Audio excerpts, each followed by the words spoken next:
Good morning.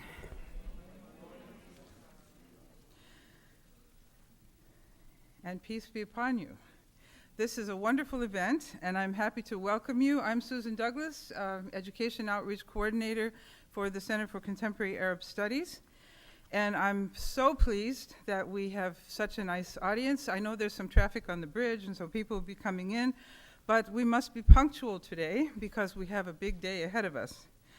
I want to, first of all, acknowledge the remarkable number of co-sponsors that are part of this event. This is an event, first of all, under Title VI funding from the Department of Education for the Center for Contemporary Arab Studies as a National Resource Center and the Center for African Studies at Howard University, which is also a National Resource Center. We also have co-sponsors by the Department of by the African Studies program at Georgetown University, the Department of History at Georgetown University, Howard University School of Education, and the Center for African Studies, and the Center for Contemporary Arab Studies that sponsors this event right here. Also, I should specially mention that you've all received a set of handouts here. These are the resources, and there's a yellow stripe across the top, which shows, points you toward the resources that are already online. And among them is a wonderful comic strip that appeared in the Washington Post comics section about a couple of years ago. And we have the rights to let you have access to that through George Mason's, one of the also co-sponsors, George Mason's Center for, Ali Buralak Center for Global Islamic Studies, which actually got the rights in connection with its work on Bridging Culture's bookshelf, which has a number of other resources here. So all of these organizations have co-sponsored this great event. And I will direct you again to those resources. There are wonderful, the sort of journalistic story of Yarrow Mamout. And we're especially pleased to have the author who was so instrumental in making this happen. James H. Johnston grew up in Independence, Missouri, earned a degree in mathematics from the University of Kansas and a law degree from the University of Michigan. His law practice in Washington is in telecommunications and intellectual property. He began writing for publication 25 years ago and now has more than 100 articles to his credit. His writings have been published in the New York Times, the Washington Post, the White House Historical Magazine, the Maryland Historical Magazine, American Lawyer Magazine, and Legal Times of Washington, to name a few. He won 2 journalism awards, including one for an article based on his early research on Yarrow Mamout, which is how I first found out about it. I've been following this story actually for many years, also with Suleiman Yang, who has written some on it. He has written 2 local histories, The Recollections of Margaret Cable Brown Loughborough, A Southern Woman's Memories of Richmond, Virginia, and Washington, D.C. in the Civil War, and From Slave Ship to Harvard, Yarrow Mamout and the History of an African-American Family from Fordham University Press. We are also very privileged to have with us Dr. Ruth Trocoli, who is the city archaeologist in D.C. Historic Preservation Office, who holds a PhD from the University of Florida and has been with the district for 8 years. In May, she received a Morris and Gwendolyn Kafers Foundation Award for Distinguished D.C. government employees for her work protecting and promoting the district's fragile archaeological resources. And before I turn you over to her, I'd like to introduce my friend and colleague, Brenda Randolph, who runs education outreach at the Center for African Studies at Howard University.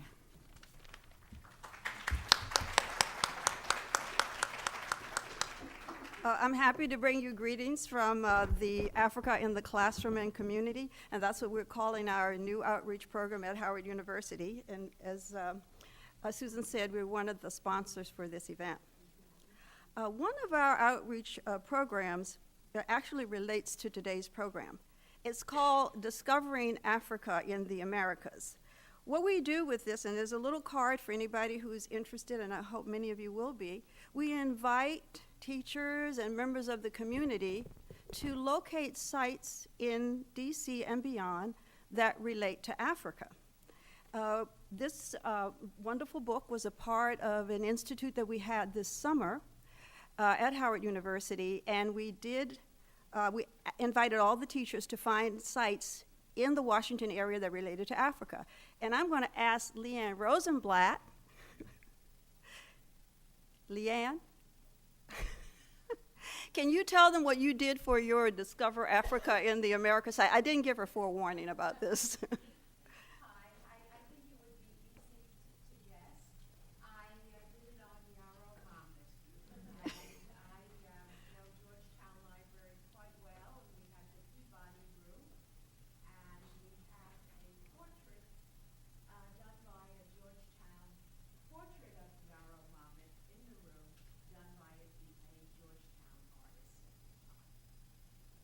So please go visit our website, idiscoverafrica.org. And also I wanted to let you know that we're inviting all of you to the Smithsonian National Museum of African Art on October the 24th, when, as part of the African Studies Association's outreach centers, we give an award for the best children and young adult books on Africa each year. The winner this year is The Red Pencil, which is set in Darfur, and the author is Andrea Pinckney. If any of you know children's literature, she's a wonderful author, and she will be there. Please come. We're having henna painting, Arabic calligraphy. Our calligrapher is right here. So please come out for that. And I have some other cards talking about our program at Howard, so I'd be happy to talk with you about that. Thank you.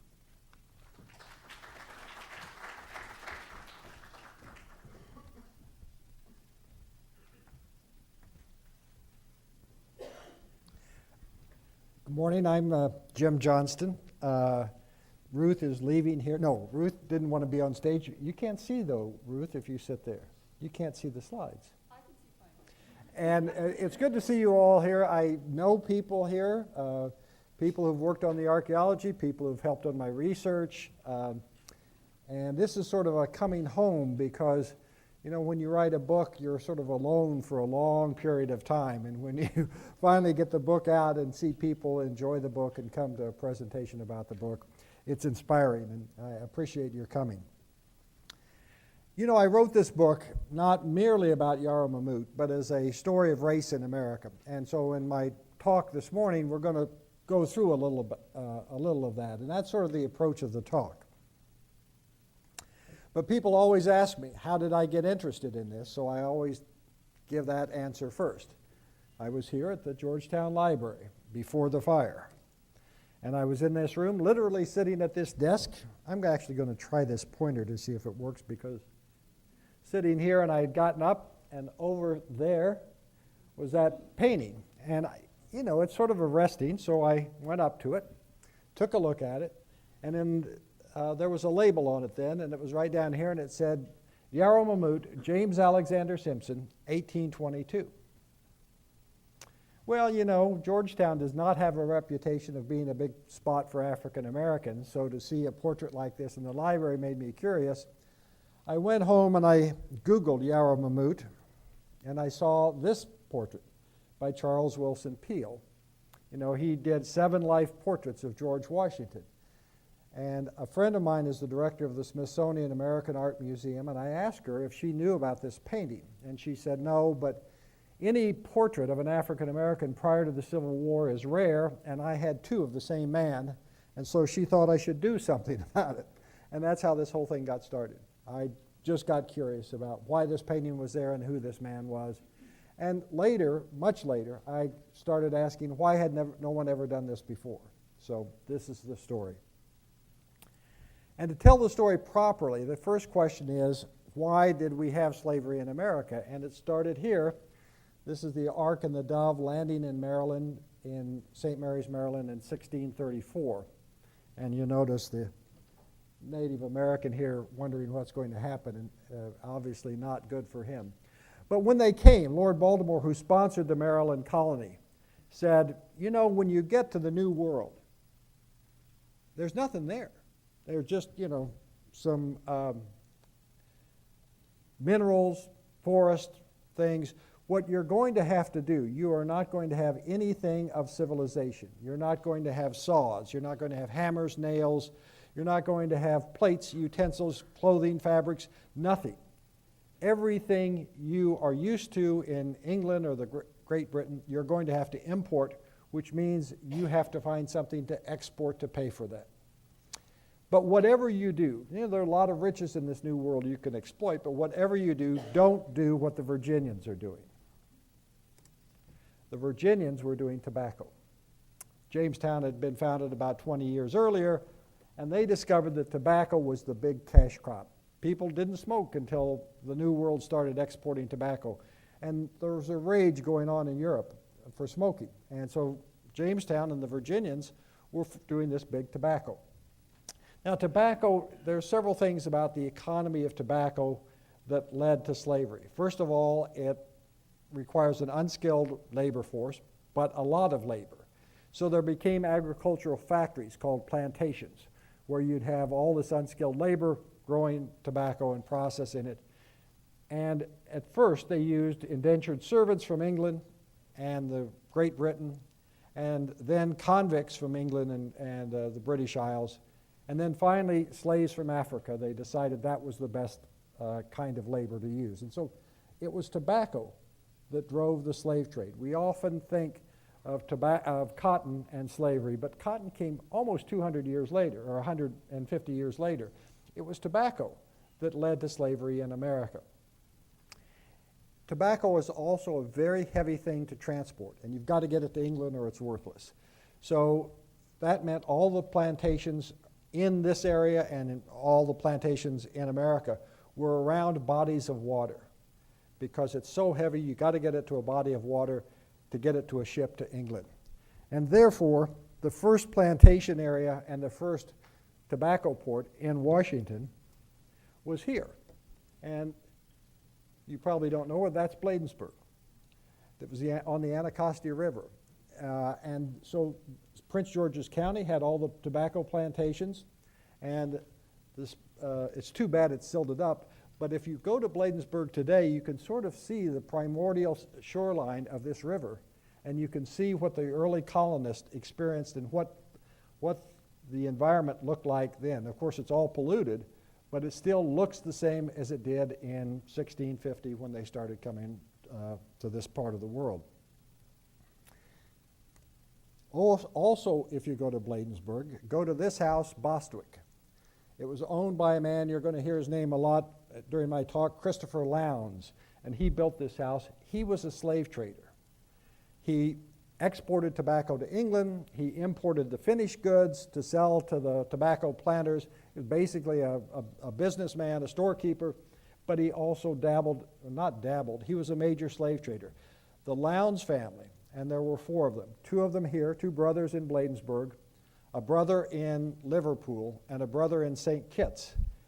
They were the second largest slave traders in America. And we don't know that. It's our own history here in Washington is this history of not merely slavery, but the slave trade, bringing slaves over from Africa. But then tobacco started moving west, and it started moving up the Potomac River, and when it did that, it got here to the last tobacco port on the Potomac River. And that's because right here, there's a hole in the Potomac River dug out by this creek. And in that hole, that deep part of the Potomac, you can anchor an ocean-going ship. So this place became the last tobacco port on the Potomac River. It's Georgetown. And that creek is Rock Creek, and that's the Kennedy Center, and the capital of the United States is there. Therefore, slavery and the capital of the United States are all attributed to tobacco. This one little crop explains a lot of our history. Christopher Lowndes had a son, Francis, who built this house. This is Tudor Place in Georgetown. The big center section is not his. He built that part and then sold it, and the rest of it was built. But this is the biggest house in Georgetown, again, attributed to the slave trade, to a man. And in fact, Francis Lowndes not only invested in slave ships, he captained them. And this is from the Transatlantic Slave Trade Database. He captained 3 ships, taking slaves from Africa to St. Kitts, to Guadeloupe, and to other British Caribbean islands. So, you know, we have a very sordid history in the Washington, D.C. area. Before the government that made this its capital, it was a big slave trading area. Slave trade relied on this ship. I call it a SNOW, or I don't call it SNOW, it's a SNOW or SNAU or SNOW. I call it the Federal Express of the slave trade. It's a 2-masted ship. It was shallow. It could sail up the rivers of Africa. When it would go there, people would flag it down, and they would sell slaves to the ships. So it was door to door. And when it came to to America, it would sail up the rivers, up the Chesapeake Bay, up the Potomac River, right up to the plantations to sell slaves. If you imagine in your mind Mount Vernon, which most of us have been to, a slave ship would have sailed right up to the Mount Vernon wharf and asked the Washington people if they wanted to buy slaves, door to door. And then they would also go to cities. But it was not a business where you'd bring the slaves to slave markets. They'd go right up to the plantations to sell the slaves. And the slave ships were described, and this is important because Yarrow came on one of these ships.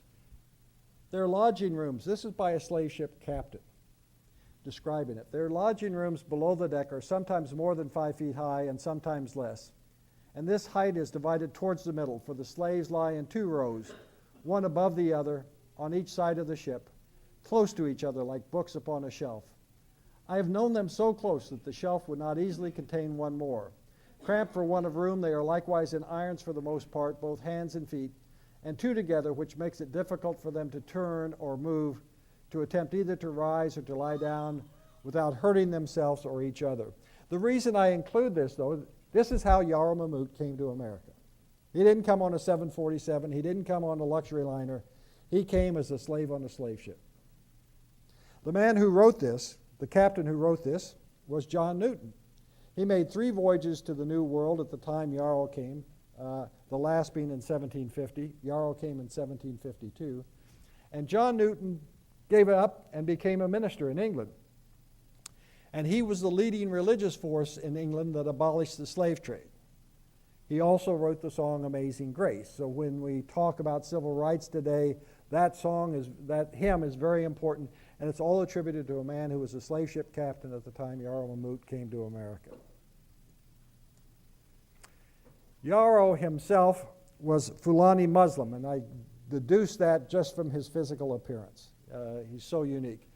And the Fulani were in Mali, and they were Muslims, and they were moving down into Guinea and Senegal. And when they did that, there was warfare going on with the indigenous people. The Muslims were educated. They often had European weapons, and so by and large, they would win the battles. And when they won, they would take their opponents prisoners of war, would go down to the rivers and sell them to the slave ships. But sometimes the Muslims lost, and when that happened, they were made prisoners of war and taken down and sold to the slave ships. The slave ship captains didn't care. As long as they were black, they were going to put them on a ship. When John Newton was trying to abolish the slave trade, they came up with this drawing that they circulated around England of what a slave ship was like. And it's really a very disturbing picture, obviously, because you see how close all the slaves are. But and they were successful. They abolished the slave trade. But my problem with this isn't that. It's the fact that these are just stick figures. I like faces. I like human beings. And I wanted to put a face to the slave trade. And the first one that's important is Ayuba Suleiman Diallo. He also was a Fulani Muslim who came to Annapolis in 1730, 22 years before Yarrow did. He was educated. When he got here, and that's probably a Koran around his neck, when he got here, he wrote a letter to his father saying, "Dad, get me out of here." You can imagine a slave having the thought that he's going to write a letter to his father in Africa and somehow get it there. But surprisingly, it got as far as England, where some men said, "Hey, this is interesting. Let's bring him to England." And so he was taken off the plantation in Kent County, Maryland, and sent to England, where William Hoare, a portrait painter, did this portrait. William Hoare was a student of Thomas Gainsborough. This portrait of Diallo and Peale's portrait of Yarrow are the only 2 portraits I know of by major artists of people who were on slave ships. So this is very unusual. 9.6 million people came on slave ships, and yet we only have 2 portraits of faces. So faces are so important because they put humanity to all of this that was happening. Yarrow came in here to Annapolis. This is the Chesapeake Bay, the Severn River, the Naval Academy. And I always tease people when I give talks saying, you have to have as much imagination as I do, because if you do, you can see right here is an 8-year-old boy named Charles Wilson Peel. He was living in Annapolis the day Yarrow came in. And the two men would have undoubtedly, certainly he would have seen Yarrow, because slave ships into Annapolis, there were only 150 homes in Annapolis. You can imagine a little 8-year-old boy would have gone down to see the slave ship arrive. And so he would have seen Yarrow come off the ship. But they never thought about that. I think when they met later in life, they thought their ages were so different. This is the ad in the Maryland Gazette in May of 1752 for the ship. Just imported in the Elijah, Captain James Lau, directly from the coast of Africa. A parcel of healthy slaves consisting of men, women, and children, and will be disposed of on board the said vessel in the Severn River on Thursday, the 4th day of June, 1752, for sterling money, bills of exchange, or paper currency. Benjamin Tasker Jr. and Christopher Lowndes. I've told you about Christopher Lowndes.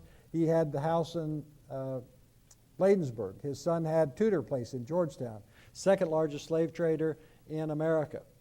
Benjamin Tasker Jr. was his brother-in-law. Lowndes married Tasker's sister. Tasker's father was the governor of Maryland.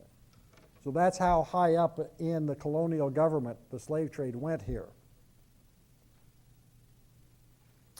And I do have a picture, since I like faces, of Elizabeth Tasker Lowndes, Christopher Lowndes' wife, the wife of the slave trader, by Charles Wilson Peel. It's not a very flattering portrait, but I know I did that on purpose. But also Peel did it because Mrs. Lowndes was dying. And so she wanted to have a portrait done before she died for her children. And so she obviously is very old and very sick. Let's get to Yarrow, though, because he comes in on June 4th, 1752, and a man named Samuel Bell purchases Yarrow right off the slave ship. And these are the owners, three men who owned Yarrow, three men in the Bell family. And again, I like pictures, so this is Upton Bell, the man who freed Yarrow, who signed Yarrow's manumission. I don't like that. If I say freed, I don't like that because I think all people are free. So he signed the manumission, technically created a freedom. Samuel Bell was the kind of man that Lord Baltimore wanted to settle up Maryland, because Samuel Bell, although he owned tobacco plantations, he was diversifying his business and he was getting into water mills. This is Pierce Mill in Rock Creek Park. That's not his building. That was built by a later man. But Samuel Bell was the first man to put a water mill in Rock Creek Park, and he put several water mills up Rock Creek. And the thing a water mill does is it was the only non-animal power in America. Human muscle, animal muscle was the only power people had until water mills came along. And they used these to saw wood, to grind grain and do other things, and it was the first industrial part. And Samuel Bell, although not trained as an engineer, would be, think of him as an engineer farmer. He was also a sheriff for a while, a law enforcement officer. He was very active in the American Revolution in Maryland. And in 1764, he moved out from Rock Creek up here to Antietam Iron Works, which is near the Antietam battlefield where the Antietam Creek runs into the Potomac River, because an iron works pounds pig iron refines pig iron by pounding it, and he was an expert in making water mills that could pound things. He lived here in this red house, still standing, called Kelly's Purchase. And Yarrow went with him. Now I'm telling you a lot of things. I'm going to make sure this lavalier microphone works. No, you can't hear me, so I have to stay here. I tell you a lot of things, and so now I'm going to start getting into how do I know these things. So the reason I know Yarrow was up here is because when Samuel Bell died in 1777, he had a will and he bequeathed my Negro boy, Yarrow. And this is clearly Yarrow Mamout. I spent, like a month going back and forth whether this is Yarrow Mamout. It's clearly Yarrow Mamout, just spelled differently. Now today, if you say to a black man, boy, that's an insult. But in this time, in Yarrow's day, it meant he was a body servant. And a body servant was more than a valet. If I am the owner I get up in the morning and probably my body servant's going to lay out my clothes. But if I'm Samuel Bell, then I decide to ride and look at my farms, or I'm a sheriff and I've got to go arrest somebody, my body servant would come with me. And he was someone to talk to on the road, as I rode our horses. He was a second gun if we ran into trouble. And at night, when we got to the inn, I could go in and have a tankard of ale and a leg of mutton, and my body servant would have to put away the horses. But it wasn't such a bad thing for the black man either, all things considered, because he could see America in a way most slaves couldn't. He could travel. He could see what was all going on in the world. He was free of the plantation. And since Samuel Bell was such an important figure in America, he could meet all the important men in Maryland. He could meet possibly George Washington. He could meet, I know he met George Washington later. He could meet George Mason, the man who wrote the Virginia Bill of Rights. He could meet all of the important men who later would become the founding families of Georgetown. So when Yarrow eventually gets free here in 1796 and needs work, all the important men know him because they've met him as Samuel Bell's body servant. When Samuel Bell died, Yarrow became owned by Brooke Bell, his son, and Brooke Bell had a 2,000-acre plantation here on River Road and Bell Mountain Road, Bell Springs Road, called Belmont, surprisingly. Yarrow was also there. And you say to me, how do you know these things? Well, right across the road from that sign is this. This is the ruins of a watermill. Surprisingly, that the Bells had watermills. I know that you're from, live in that Potomac area. This is just about 3 miles west of Potomac. And I know that Yarrow was here because on this hill, that property is called Beggar's Benison, and it was owned by Ann Chambers. And Ann Chambers owned a woman slave who had Yarrow's son. So Yarrow had to be here 9 months before that boy was born on that plantation. So I know that that's where Yarrow was. But this was more than a one-night stand between Yarrow. Yarrow was 52 years old when he had his son was born. And when his son was 7, Yarrow bought his freedom. So Yarrow obviously stayed in contact with this woman. I call her I say in the book, it's probably his wife. It was a long-term relationship, and probably his wife, and his son is born. So that's how I know that Yarrow worked on Belmont out by Potomac. About this time, Brooke Bell decides to move to Georgetown and open importing-exporting business. This is his ledger. MDHS is the Maryland Historical Society in Baltimore, has it. And you can see there's an entry for Negro Yarrow in 1790.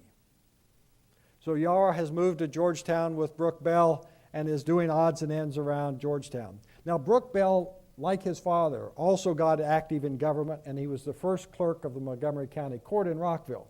So you can imagine, again, this peripatetic lifestyle where Brooke Bell has a plantation out in Potomac. He's got a business here in Georgetown, and he's got to be out in Rockville to attend court. So he's moving around a lot, and Yarrow is going with him as his body servant sometimes. Then in 1796, Brooke Bell dies. Inventory, there's Yarrow. He's 60 years old. That's a major clue, because if he's 60 years old in 1796, that means he's born in 1736 in Africa. And these are approximate dates, of course. When Peale painted Yarrow, he also spent his diary has 3 or 4 pages on Yarrow. Peale went and talked to the woman that had owned Yarrow, and she said Yarrow was about 14 when he came to America, maybe a little older. My father-in-law bought him right off the slave ship, so if he's born in 1736 and 14 years old at 1750, I then started looking for slave ships that came in that time period, and only the Elijah came in that time period from West Africa into Annapolis. Plus, it bears up with that story that he bought them off the ship. And most importantly was Yarrow himself said to Peale, I was brought to America by Captain Lowe, L-O-W-E. Captain Dow, D-O-W-E. Well, the captain of the Elijah was James Lowe, L-O-W-E. But I really think that what Yarrow was saying, I was brought to America by Captain Lowndes, by Christopher Lowndes. It would be like my saying to you, I know the Kennedys. You're not going to ask me, who are the Kennedys? Well, he didn't think Peel was going to ask him, who are the Lowndeses, because he thought they were so famous that Peel would know. But it didn't register with Peel. Partly was his hearing was going bad. But after Brooke Bell died, ultimately Yarrow got free that year, 1796. And I'm going to show you a quote from Yarrow, verbatim. It's as though he's here in this room when I read you this quote. But first of all, I want to explain it's in dialect. And Yarrow was a Fulani, so his first language is Fulani. He was a Muslim, so he also spoke Arabic and prayed in Arabic, probably. If he was from Senegal, he would have spoken French, because that's a French colony. If he was from Guinea, he would have spoken English. So he's either got 3 or 4 languages: Fulani, Arabic, French, and or English. So he's speaking in dialect. And somebody who came to Washington at the time took this quote from him, and this is just marvelous. And he's talking about how he got free. This is Yarrow Mamout speaking. Old Massa Bentinki got all the work out of a Yarrow bone. He tell a Yarrow, go free, Yarrow, you been work enough for me. Go work for you now. Thank ye, Massa, Yarrow say. Sure enough, Yarrow go to work for he now. Yarrow work a soon, a late, a hot, a cold. Sometime he sweat, sometime he blow a finger. He get a 5 bit, 18 penny. Give him to Massa to put by $1, till come a heap. Oh, poor Massa take sick die. Yarrow money gone. Oh, Yarrow go to work again. Get more dollars, work. Hard more dollars. Give him now to young Massa. He young, he no die. Oh, young Massa den broke, den go away. Oh, Yarrow old for true now. Must work again, worky, get more dollar. Give him this time to all the Massa. All the Massa can't die, can't go away. Oh, Yarrow, dollar breed now. Every spring, every fall, Yarrow get dollar. Chicken now. Well, let me explain this to you. First of all, I think this is the most poetic thing I've ever seen. He says, talks about Yarrow bone. He knows his name rhymes with marrow bone, so he's making a play on words. And of course, he's happy to get free, but he talks about sometime he sweat, sometime he blow a finger. I first thought that this was like when I was a kid, I'd have a gun playing cowboys and blow the smoke, but he doesn't mean that. It's cold. He's blowing his fingers. He says sometimes he sweats, sometimes he blows on his fingers to get warm. But the best of all, he's telling his story. He says, first he gave his money to an old master, and that guy dies. It takes all his money because he loses all his money. So he thinks, well, I'm not going to do that again. I'm going to give it to a younger guy. So he gives it to a young man. That man went bankrupt and then ran away. So Yarrow lost all his money a second time. But, you know, I'm a lawyer, too, and my favorite here is he gives his money to Aldemassa. He gives his money to a bank. He puts his money in bank stock, and the bank is Aldemassa.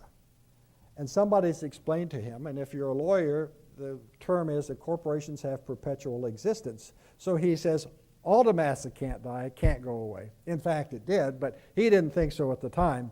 And then he says, the money breeds now. It's like a chicken. Every spring and every fall he gets a dividend. And not only does it tell his story, but in terms of the archaeology, I've told the archaeologist he had to be raising chickens on that land on Dead Place because he's familiar with chickens. Yarrow, the land you're going to see, he sold that later in 1803 for reasons I won't get into. But when, at the time, the deeds then and today, you go in and you give it to the recorder of deeds, and he makes a picture of it with his computer and then makes a copy. I call it Xerox copies. The young people don't necessarily know what Xerox machines are, but he makes a Xerox copy, and the recorder of deeds then was a human Xerox machine. You'd bring your deed in, and he had this big book, and in fact, this is a picture of the big book that's down at the National Archives. And he would copy in his nice legible hand whatever you wrote. You make a mistake, he makes a mistake. You misspell a word, he misspells the word. You drop a word, he drops the word. He's a human Xerox machine. So when we get here to, you see what a nice handwriting this man had? Except when you get down, there's Francis Deacons, he signed the deed, but you get down here, it's strange. He's a human Xerox machine. It's in Arabic. Probably, Josie is probably his attempt, an expert told me this. Josie is probably his attempt to spell Yarrow in English. But that word is Bismillah, in the name of God. So he has signed his deed, proving that he could read and write in Arabic. Charles Wilson Peale did 7 life portraits of George Washington, did the men at Valley Forge, fought with George Washington, crossed the Delaware with George Washington, didn't paint that picture. And then, after the Revolution, he became a businessman. And he opened the first museum in America in Philadelphia. And this is Peale asking you to come in. It's a for-profit museum. And he had nature paintings. He had the bones of a mammoth elephant. He had all sorts of things to see. And he wanted you to give him his money, your money. But he also had, his pride and joy, was the Presidential Gallery, where he had portraits of George Washington, John Adams, Thomas Jefferson, James Madison, and he needed the 5th president, James Monroe. So he came to Washington to do a portrait of James Monroe, make some money doing portraits on commission, and also trying to get Congress to buy his museum, which it didn't do. When he got here, though, he said he went down to William Marbury's house for dinner in Georgetown in 1818, December 1818. And he wrote in his diary, I heard of a Negro living in Georgetown, said to be 140 years old. He owns a house and lot and bank stock. I propose to make a portrait of him. He thought Yarrow was 140 years old. So brings us to the house and lot. I found later that the house was a log house. This is at the Claude Moore Farm in Virginia, McLean, Virginia, where they've got a reconstruction of a log house. That's a black, it's just logs with a siding on it. This is probably what Yarrow's house looked like. Maybe it was white. This is a design about 40 years earlier than Yarrow's, but probably a log house still looked like this. And I was amazed when I went to the Claude Moore Farm and I went into this room. This is it's a one room, and there's the window and the fireplace. But look at the wall. You notice how the sunlight is coming in on the wall? I was surprised. I didn't realize that until I looked at my picture. You see the sunlight on the wall? You see the sunlight in the painting? The artist, Peale, had Yarrow sitting next to a window where he would get light shining in, lighting up his face and casting light on the window. So when you go to this property, you think, this is where that painting was done.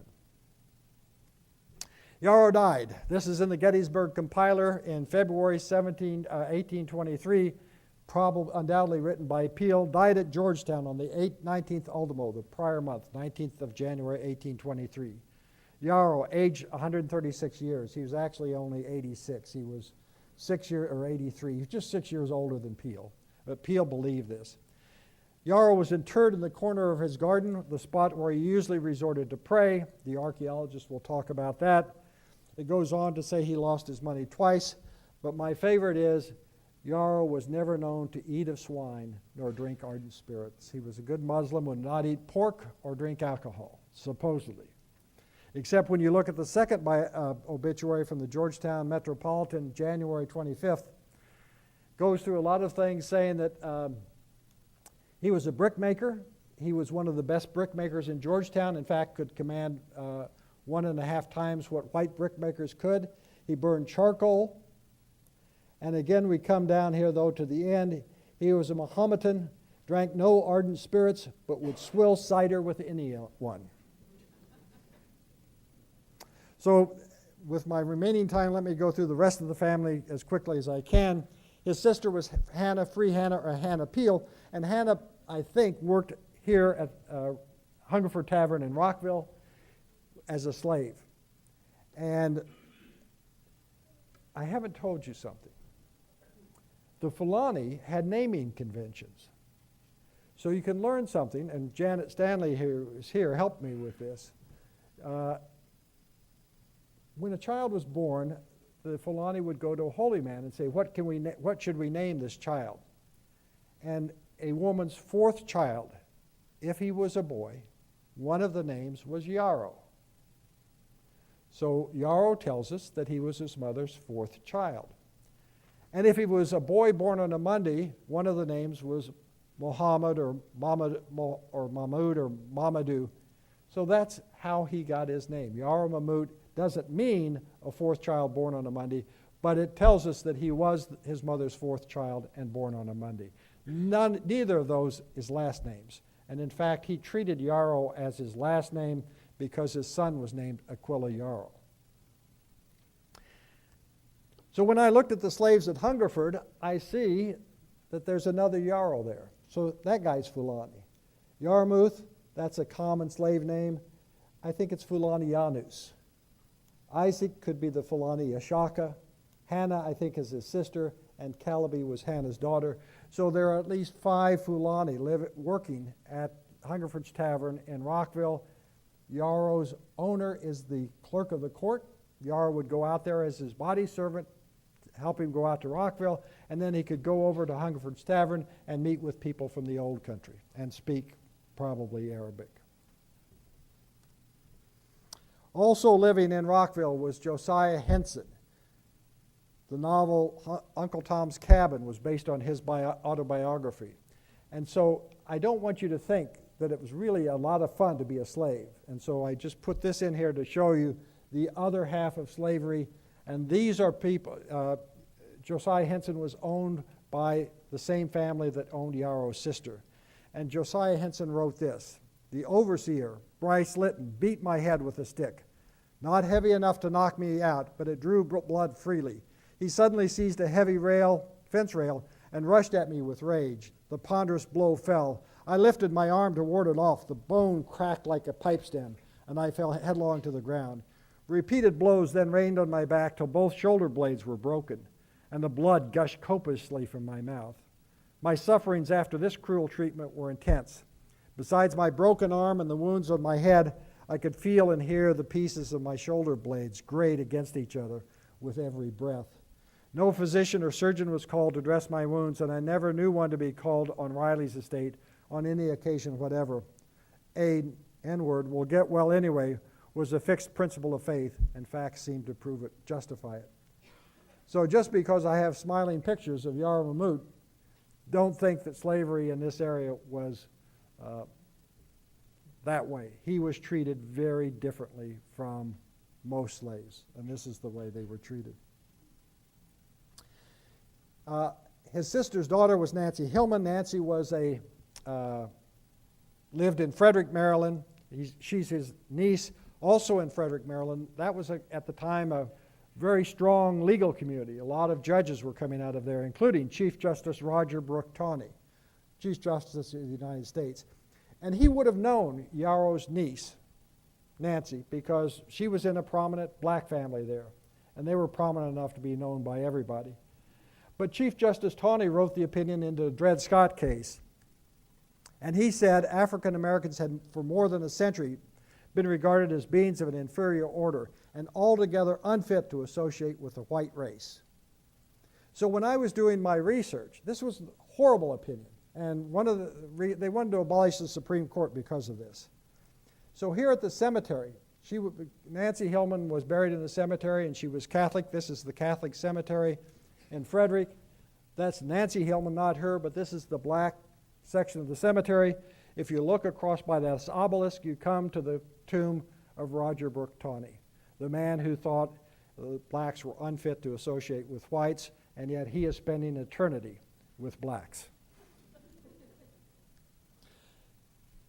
Yarrow's son married Mary Turner. There's Aquila Yarrow. This is Aquila's inventory of his estate, and you see Polly. These goods belong to Polly. You see he owned a lot of books in his estate, And you see he lived in a town called Yarrowsburg in rural Maryland. I'm running out of time, so I'm going to go through this very quickly. This is downtown Yarrowsburg, but over that hill, which is called Elk Ridge, is the Kennedy Farm. That's where John Brown staged his raid on Harper's Ferry, a mile from where Yarrow's daughter-in-law lived. She had a nephew named Simon Turner, who was born here in the slave quarters that still exist. He enlisted and was in the Civil War. This tall young soldier back here looks like Uncle Mark Turner, one of the Turners, and so that may well be Simon Turner. This is his in-laws family, Yarrow's in-laws family. And they lived here in Sandy Hook, Washington County. And another obituary for Polly Yarrow, his daughter-in-law, died in 1885. Simon Turner had a daughter, Emma, who was a very bright girl. And Emma went to Storer College, got her teaching degree from Storer College. This is not a picture of her, but this is a picture of Emma Turner. This woman knew Polly Yarrow. This woman knew Yarrow Mamout's daughter-in-law. That's how tight this is. And her son, Robert Turner Ford, went to Harvard in 1923 and graduated in 1928. And when he went back to Harvard, he wrote this at a reunion. In the black segment of the segregated society in which I was born and bred, there was an almost idolatrous faith in education as a means of obtaining social worth and economic freedom. College graduates were rare, and the possession of a diploma of any kind identified one as being a member of an elite group entitled to leadership and respect. A graduate of Harvard with all of its traditions and history was viewed as the epitome of academic and social merit. So this man's grandparents were slaves, and 3 of his uncles were slaves, and he had gone to Harvard in 1923. I got a lot of my research at Mount Moriah Church in Washington County by Yarrowsburg. This is Simon Turner's grave, saying he fought to save the Union. And here is the archaeology that you're going to see this afternoon. Over here in the corner is Robert Turner Ford's daughter. Her father went to Harvard, and that's his granddaughter. And there they are with me and the next speaker, Ruth. It's been a rare occasion to bring this family from slave ship to Yarrow Mamout to Harvard, and then the family back to this property you're going to see today. It took me less than an hour to do this. It took the family 175 years. Thank you, and I think we're just going to go to Ruth next.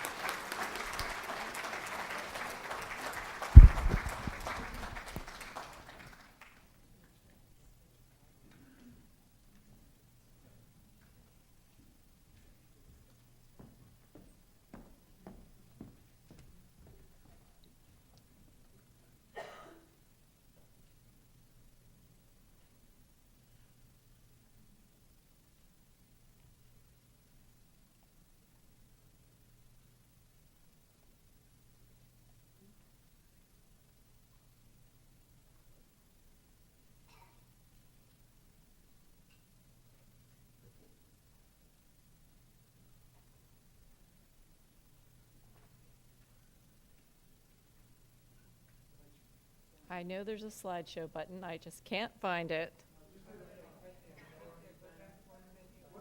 Ah, there it is, thank you. All right, a little different in this version here. Well, thank you everyone for coming out on your Saturday morning to Georgetown University. I'm Ruth Tricoli. I'm the city archaeologist for the District of Columbia. I'd like to thank especially Susan Douglas and the Center for Contemporary Arab Studies and the Howard University Center for African Studies. This has been a very rewarding project. We've never worked with these groups before, and it's a great privilege to be able to do that and to do this kind of outreach. I'm an anthropological archaeologist. My degree actually says anthropology, but my background is classical archaeology, North American archaeology. I've worked all around the United States in the private sector with the Smithsonian and finally landed here in Washington, D.C. It's a great privilege. It's very humbling at times. And I like to say that I've used everything I've ever learned in grad school except theory. So here we are today talking about an applied archaeological project that is very anthropological in its orientation. Anthropology is the study of people. Archaeology is the study of people in the past through time. So I'm combining both of these in this project. How many teachers are here? Would you mind showing? That is really wonderful. Thank you all for coming, and I'm really interested to know how you're going to incorporate this into your coursework. It's a big subject. Jim just spent 45 minutes talking about just the history part, and I'm going to do the same for the archaeology. And frankly, I could talk about this for hours. So I'm very interested in how you're going to use this information. And there's a whole field of study in archaeology for exercises and activities and ready-to-go things that you can use in your curriculum for every level, from kindergarten up to high school. And if you need links to that or anything, I can hook you up with the right people. There's 2 separate groups in town that do nothing but that: public outreach and education through archaeology. And it's a big focus of our professional associations. So I can hook you up with people. You don't need to try to figure this out on your own if you want to use archaeology in your curriculum. So please let me know about that. So my job in the District of Columbia is making sure that when construction projects are done, certain kinds of projects, that archaeology is considered, that we determine whether there's archaeological potential, and then that the work, investigations, excavation, historic research gets done. Now, I don't get to do that in places like Georgetown very often because Georgetown is mostly privately owned. So this is a very unusual project for me and for district government. We don't usually do projects on private property, but this is a very unique situation. And I have to thank Jim Johnston for bringing the project to our attention. Jim, as you know, wrote the book on Yarrow and Yarrow's family. And really, Yarrow, we knew about Yarrow, but it was sort of floating up here in the ether. And it wasn't until we had a property, in Georgetown that we could associate with him that it became real, that this really took off. And so having said that, and thank you, Jim, and I really would not be here without his persistence and in making sure this happened. But also, I'd like to thank Margaret Cheney, the property owner, because she gave us almost unfettered permission to work on her property. And I certainly would not be talking about the archaeology if it weren't for her. So we have many people that helped promote this project and supported us throughout the way. We don't actually have direct agency funding, but my office pays my salary. It pays the salary of the assistant archaeologist, who is actually a contractor. And district government paid funding for my summer intern, Miss Mia Carey, who is a University of Florida graduate student. She was my intern this summer. It was her second summer with me. And she was the field director over the summer, but she had to go back to grad school. Now, the archaeology project is continuing. We're just not finished yet. But she has support from the National Science Foundation. She's a research fellow for her graduate career at University of Florida. So we have many different strings coming in to make the rope that is this project. And having a National Science Foundation supported archaeologist is just a wonderful thing. The Office of Planning, where the Historic Preservation Office is, also supports this project. It helped us pay our permit fees because, believe it or not, we had to get permits like everyone else. So if you live in Georgetown or the city, you know you can't do construction without a building permit. And so we had to do the same thing. So I feel for you. I ran that permit myself. We have a lot of people to thank, and hopefully you'll get a chance to see the site yourself this afternoon. Now, what is archaeology? Archaeology is the study of the human past through material remains. That means the stuff that people leave behind, the artifacts, their building foundations, the features they leave behind, the trash. We would love to find Yarrow's trash pit. The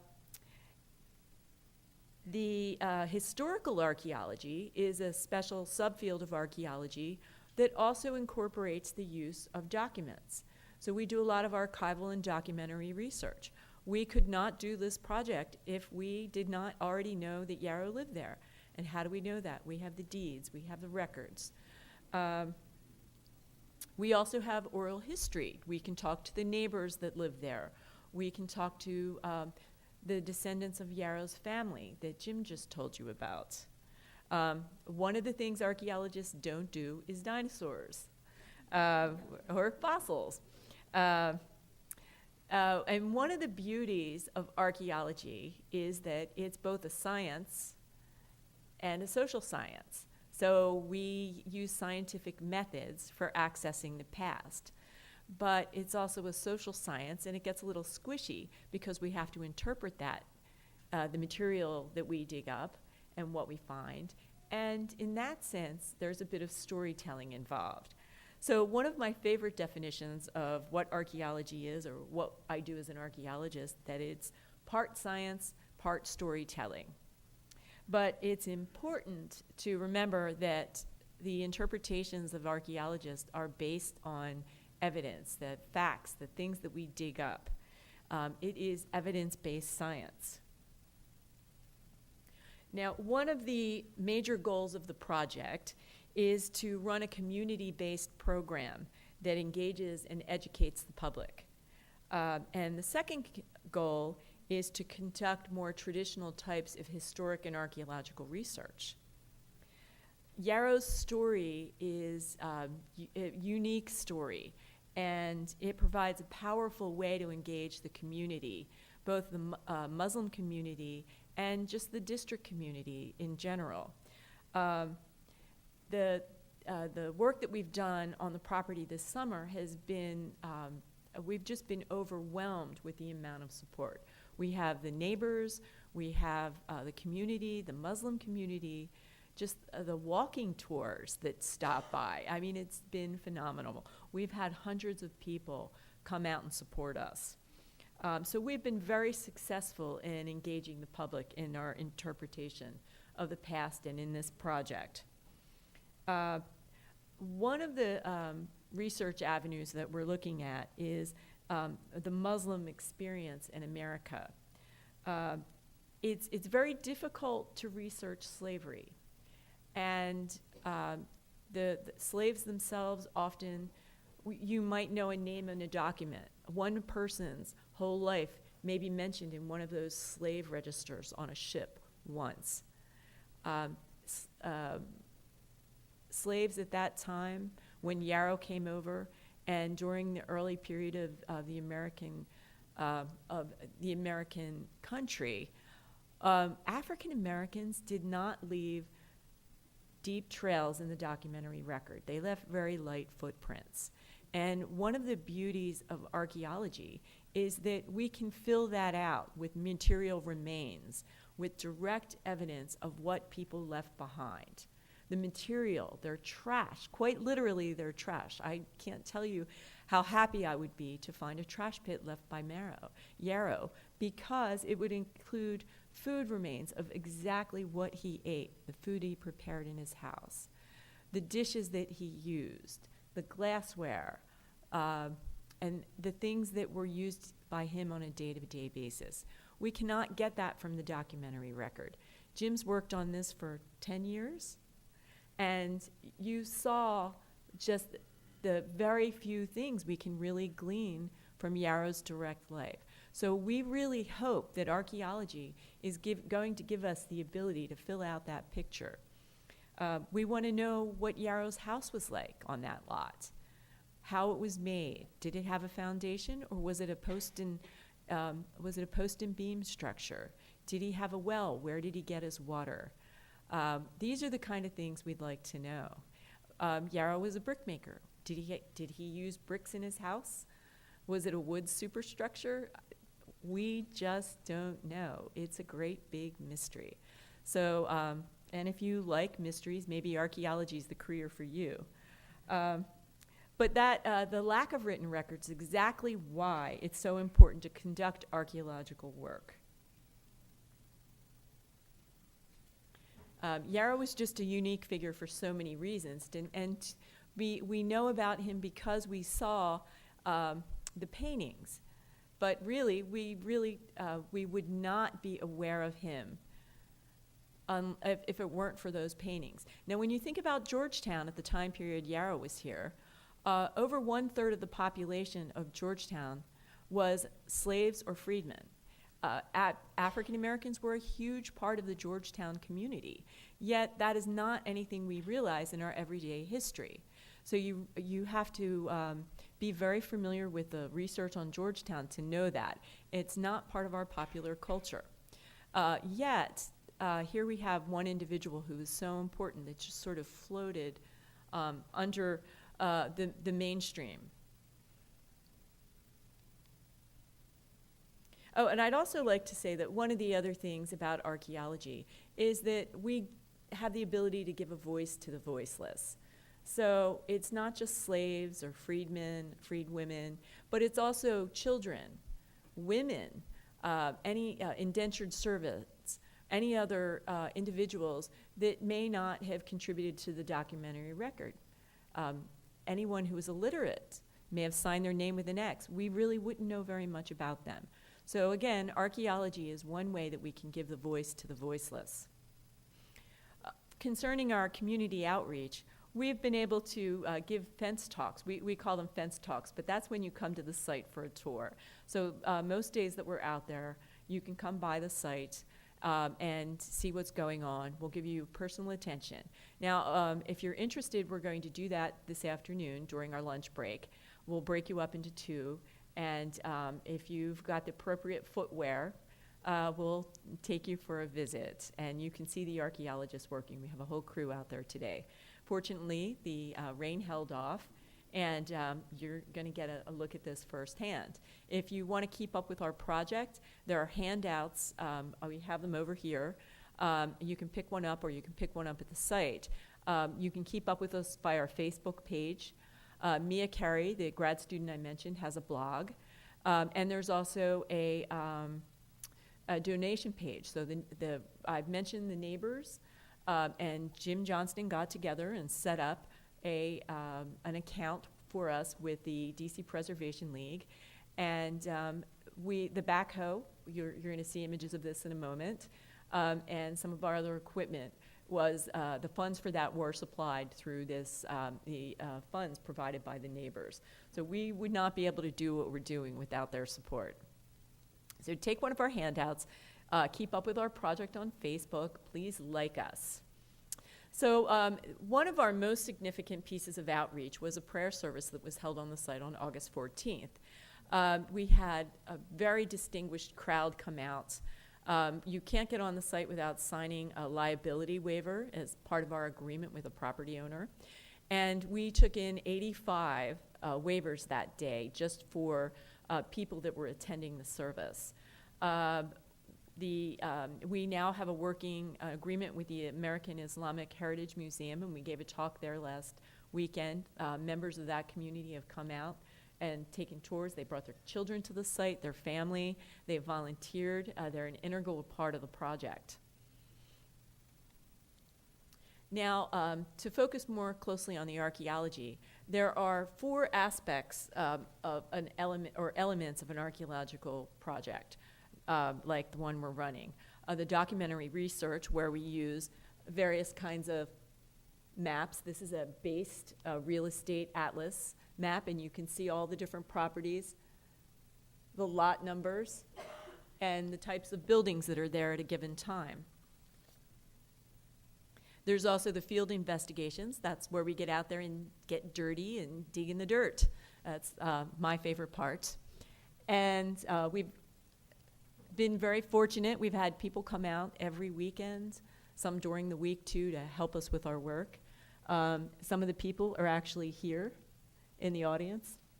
The artifacts that we get, we have to interpret, we have to wash them and catalog them, identify the dates of manufacture to help us figure out what each feature is dated to. It's a lot of scholarship that goes into that. So we started a lab on the site, and we're washing artifacts one day. And the actual investigations. Now, all of these elements have to be pulled together into a report, a proper archaeological report, and Mia will be handling that. We'll probably do some just short summaries in the meantime, but she's going to write a dissertation on the project. The other thing we've got to do is share the results. So she can write all the dissertations she wants, but if it doesn't get out to the public, if it's not written in a way that the public can understand or use, then it's not public archaeology. So we're going to be working on that too, making sure that the information is communicated with the public, the people that supported us. Now, the documentary research, this quote on the left here is the deed of title when Yarrow deeded the property over to his son. And this is an example of the kind of information we need to complete this project. Yarrow's lot, the lot that Yarrow purchased, I should say, was 150 feet deep and 35 feet wide. And that is still the property that we're working on today. Those lot lines haven't changed. It's never been subdivided.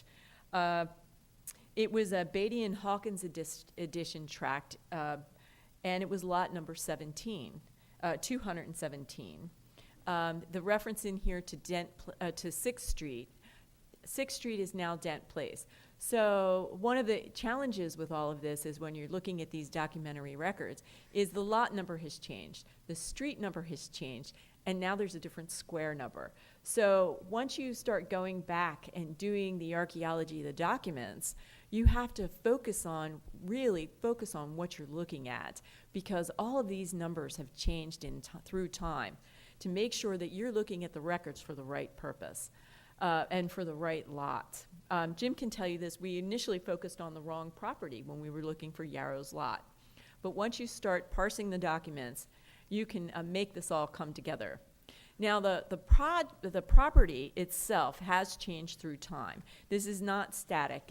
We don't go onto the property and start walking on the soil that Yarrow walked on. Yarrow's house is no longer present. The buildings have come and gone through time. There's an in-the-ground swimming pool in the middle of the lot now that certainly wasn't there, and it certainly has impacted the property. But when you take a look at these three maps, this one is from the 1887.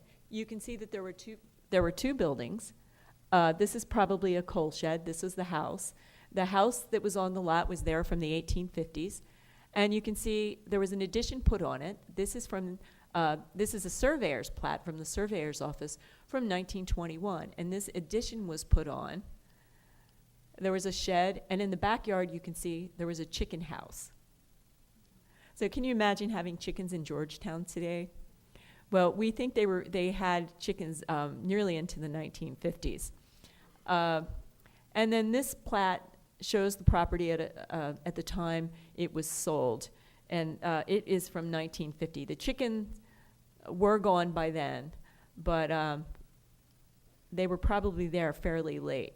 Now, what about the house? Well, there was a house on the property until 2012.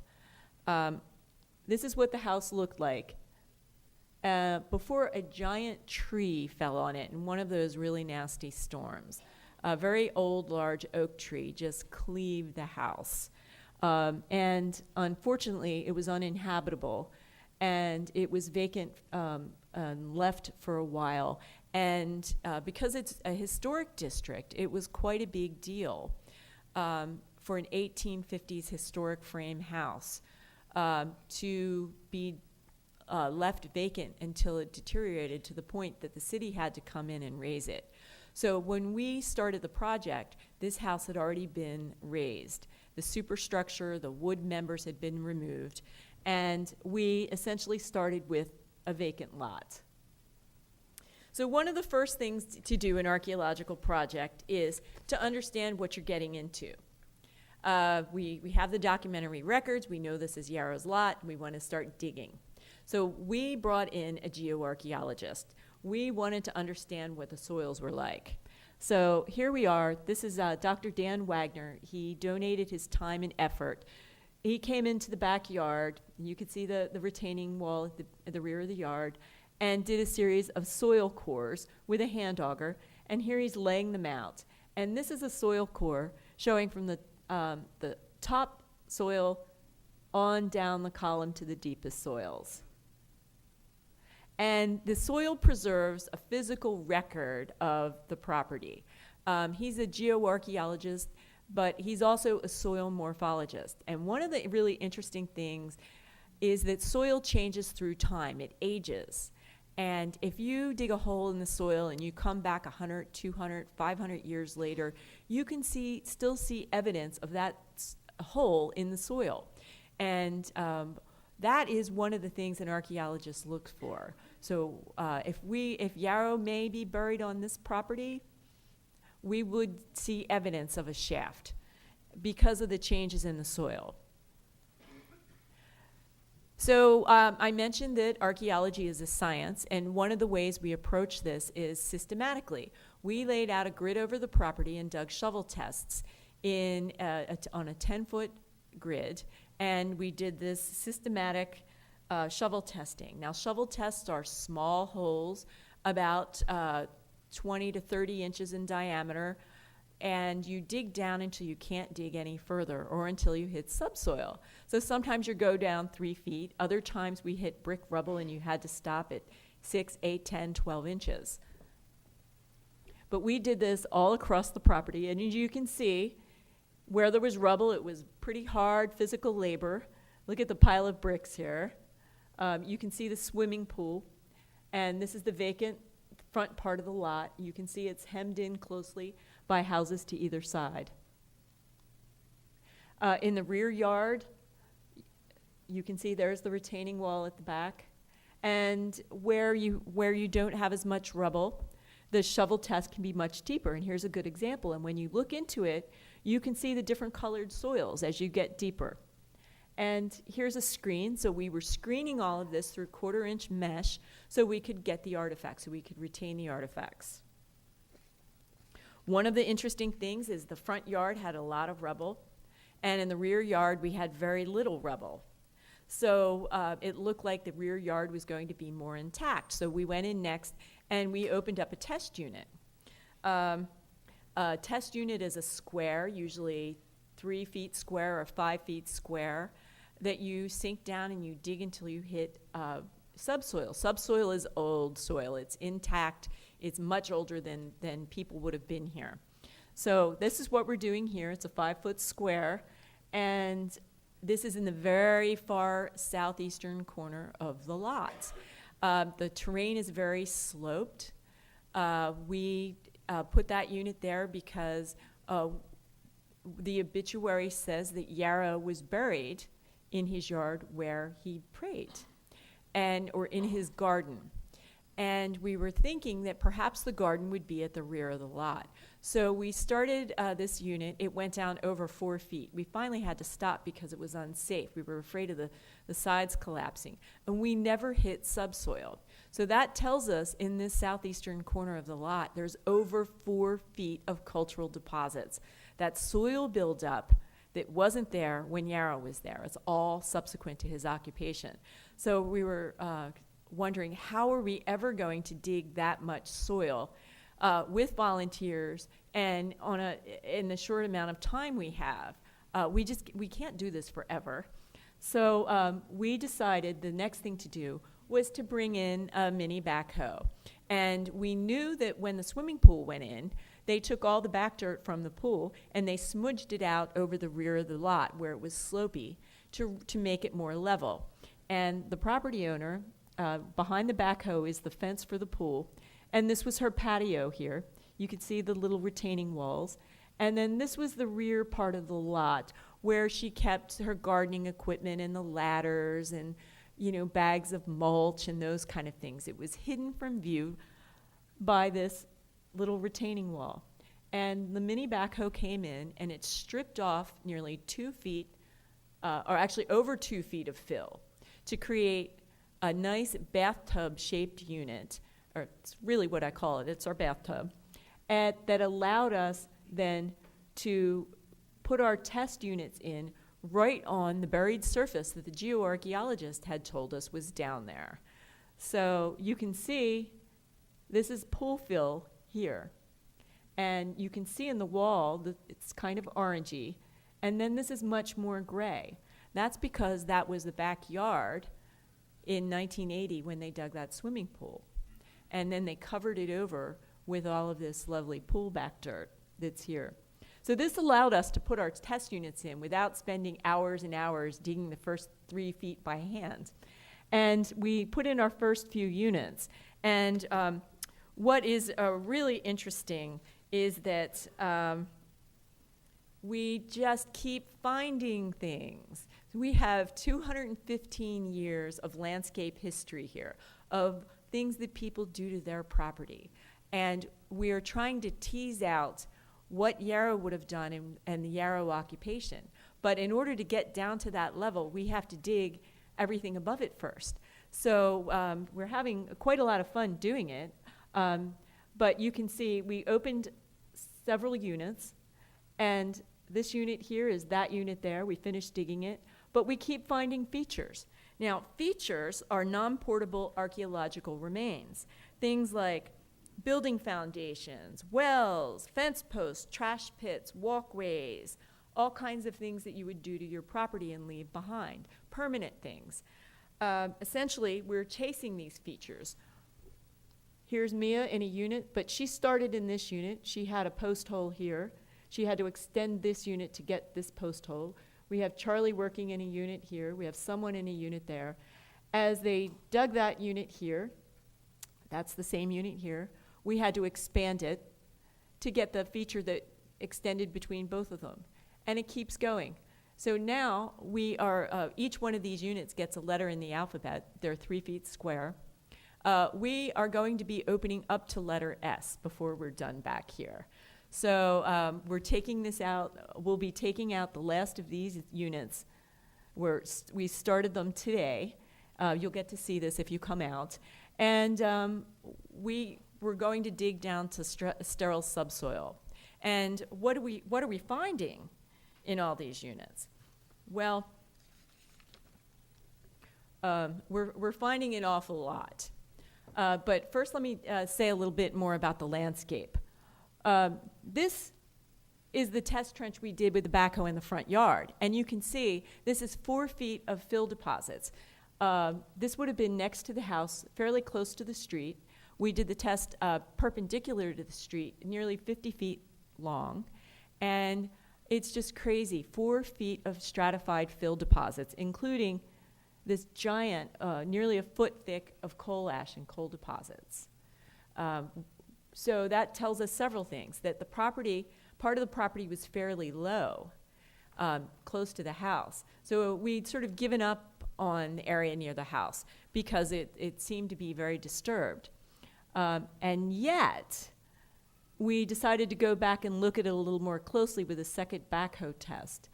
And not 10 feet from this, we got an completely intact soil profile that is thousands of years old.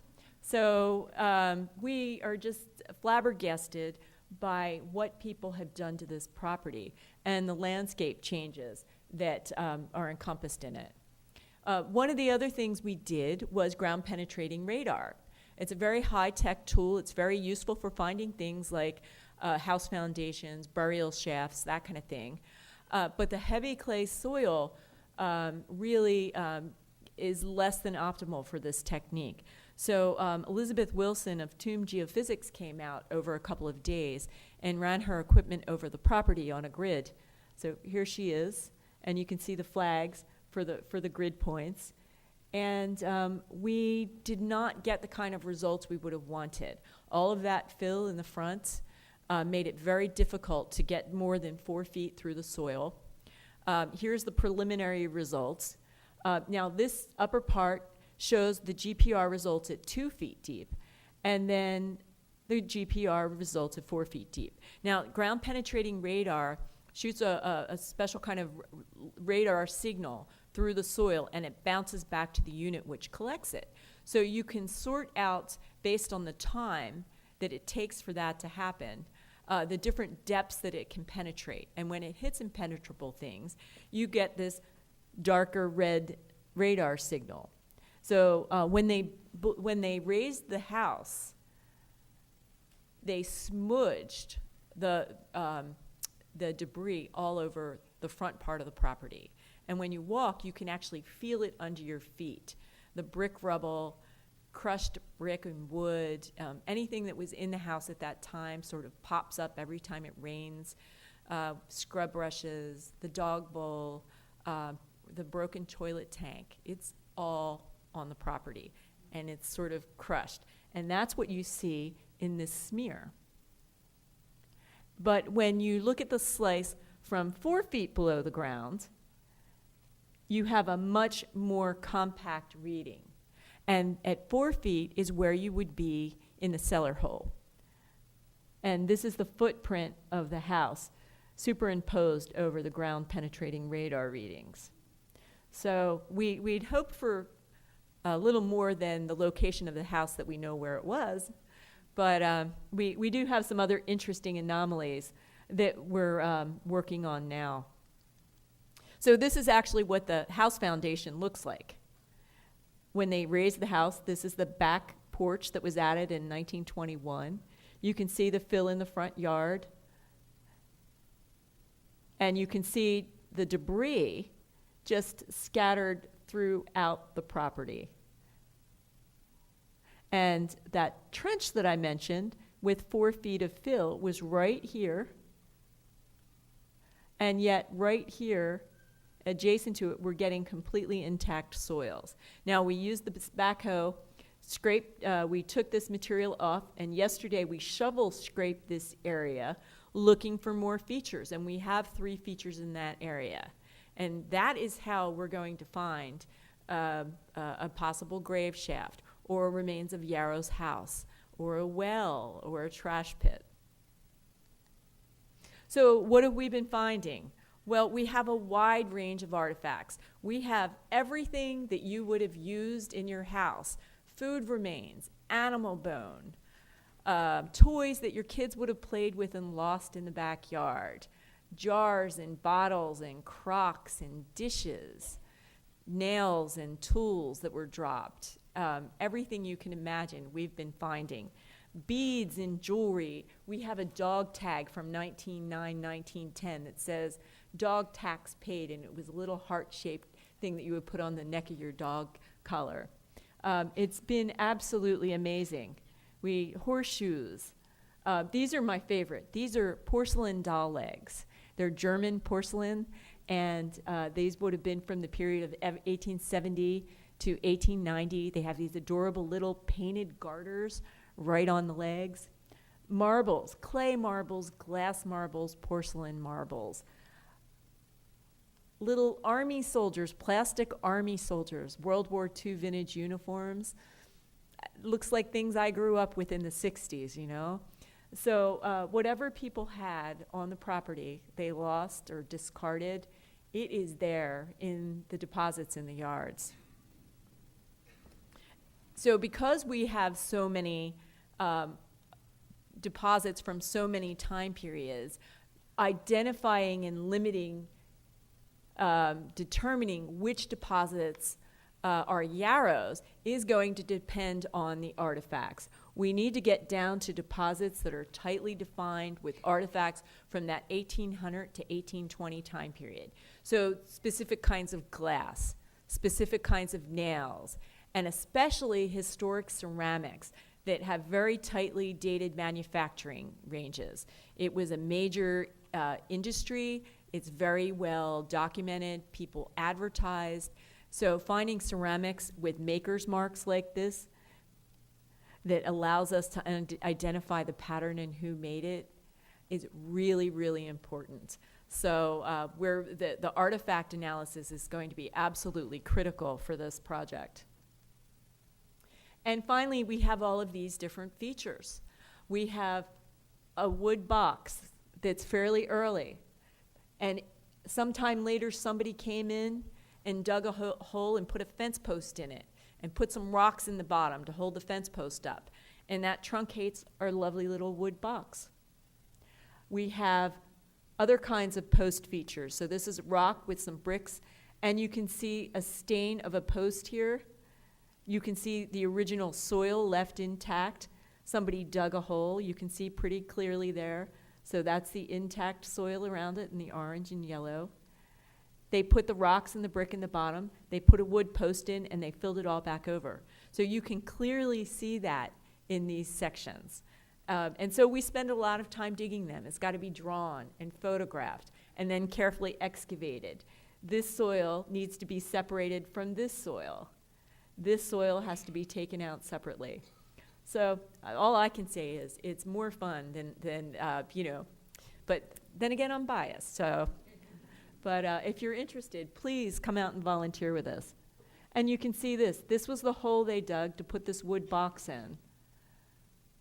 And we took the lid of the box off separately from the inside of the box, and we've saved all that soil, and we're going to use a paleoethnobotanist, a specialist in floral remains that can identify the wood species and can identify if there are any plant remains in that. And we're going to float that with water and sort out the very fine artifacts through a very fine mesh screen. We don't know what it was for, and so we're going to be really careful about that. So our project status and timeline.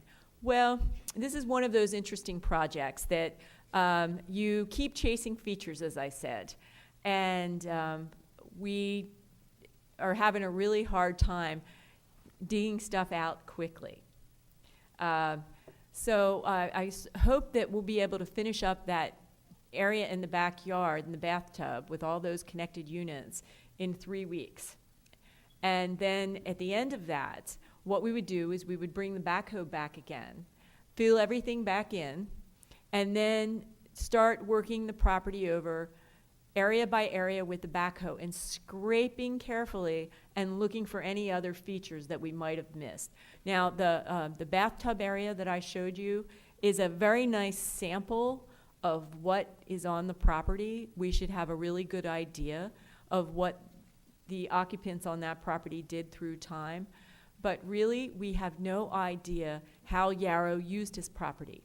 Early Georgetown records don't help us.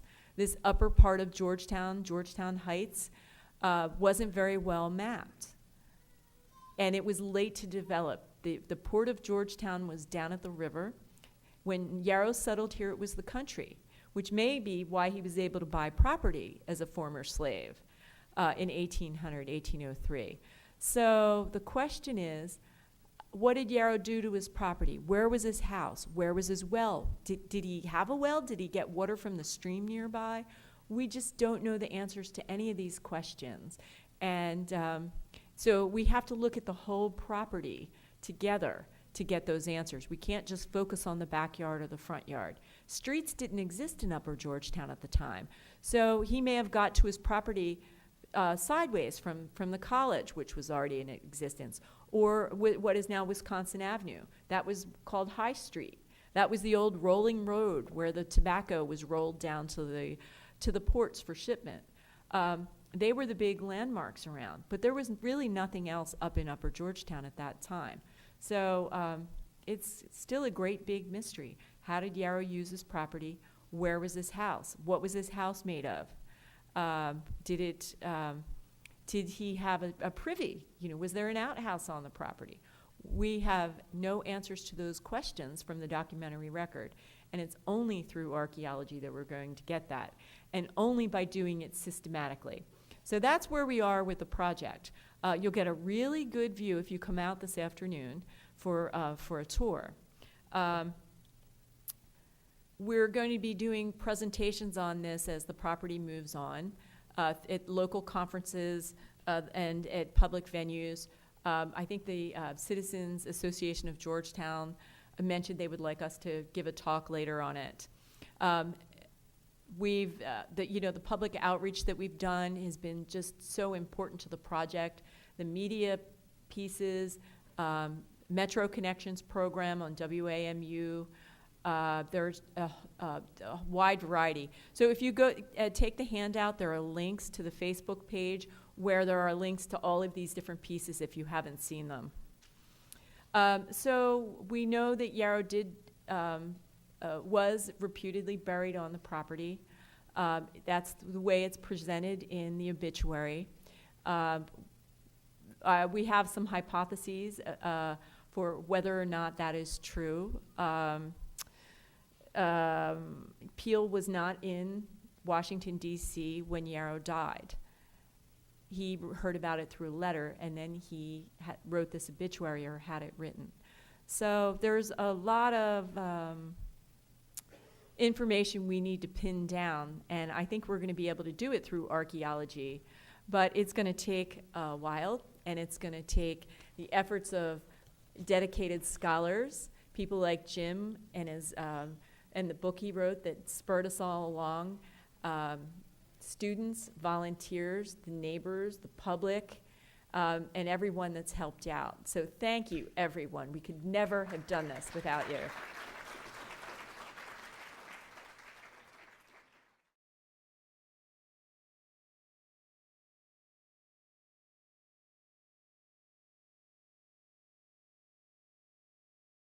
So our first speaker for this afternoon is Mohammed Fraser Rahim, who is a PhD student at Howard University in African Studies with a focus on Islamic thought, spirituality, and modernity. His area of specialty is on Islam in America, Islamic intellectual history, and African Islam. He holds a master's degree from Howard University in history and a bachelor's degree in history from the College of Charleston, South Carolina. I'm going to go ahead and introduce our second speaker as well. Dr. Maurice Jackson teaches in the History Department and African American Studies program and is affiliated professor of music, jazz music. Before coming to academe, he worked as a longshoreman, shipyard rigger, construction worker, and community organizer. He is author of Let This Voice Be Heard, Anthony Benezet, Father of Atlantic Abolitionism, and co-editor of African Americans and the Haitian Revolution and Quakers and Their Allies in the Abolitionist Cause, 1754 to 1808. Jackson has won many fellowships and is at work on Halfway to Freedom, African Americans and the Struggle for Social Progress in Washington, D.C. So he's very well positioned to address the issue of local history. He's the author of many articles and co-editor of a special issue on jazz in D.C. in Washington History, April 2014, and his Washington, D.C. from the founding of a slaveholding capital to a center of abolitionism appeared last year. Jackson wrote the liner notes to the two jazz CDs by Charlie Hayden and Hank Jones, Steal Away, Spirituals, Folk Songs, and Hymns, and Come Sunday. He has recently lectured in France, Turkey, Italy, Puerto Rico, and Qatar. That must have been a rapid set of trips. He's a 2009 inductee into the Washington, D.C. Hall of Fame. He was recently appointed by the Mayor and Council of the District of Columbia as the first chair of the D.C. Commission on African American Affairs. So we're very fortunate to have both of these people here. In case things run close at the end, I'd love to make sure that you leave your evaluations, teachers who are here, on the table, and we hope for a question and answer session at the end. And again, we hope that that the rest of our colleagues will come in very shortly. So I give you Mohammed Fraser Rahim.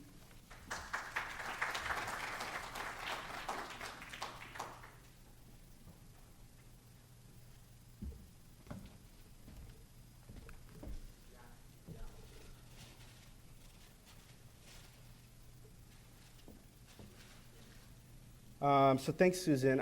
So I will try to open up a bit and make it a little formal, but a bit informal too as well, on how I'm going to move forward. I'll start off and say that this topic in particular, enslaved African Muslims, is something I've been following for the past well over a decade. I grew up in Charleston, South Carolina, born and raised. And I think a little bit about my personal background may be a little interesting as this particular topic.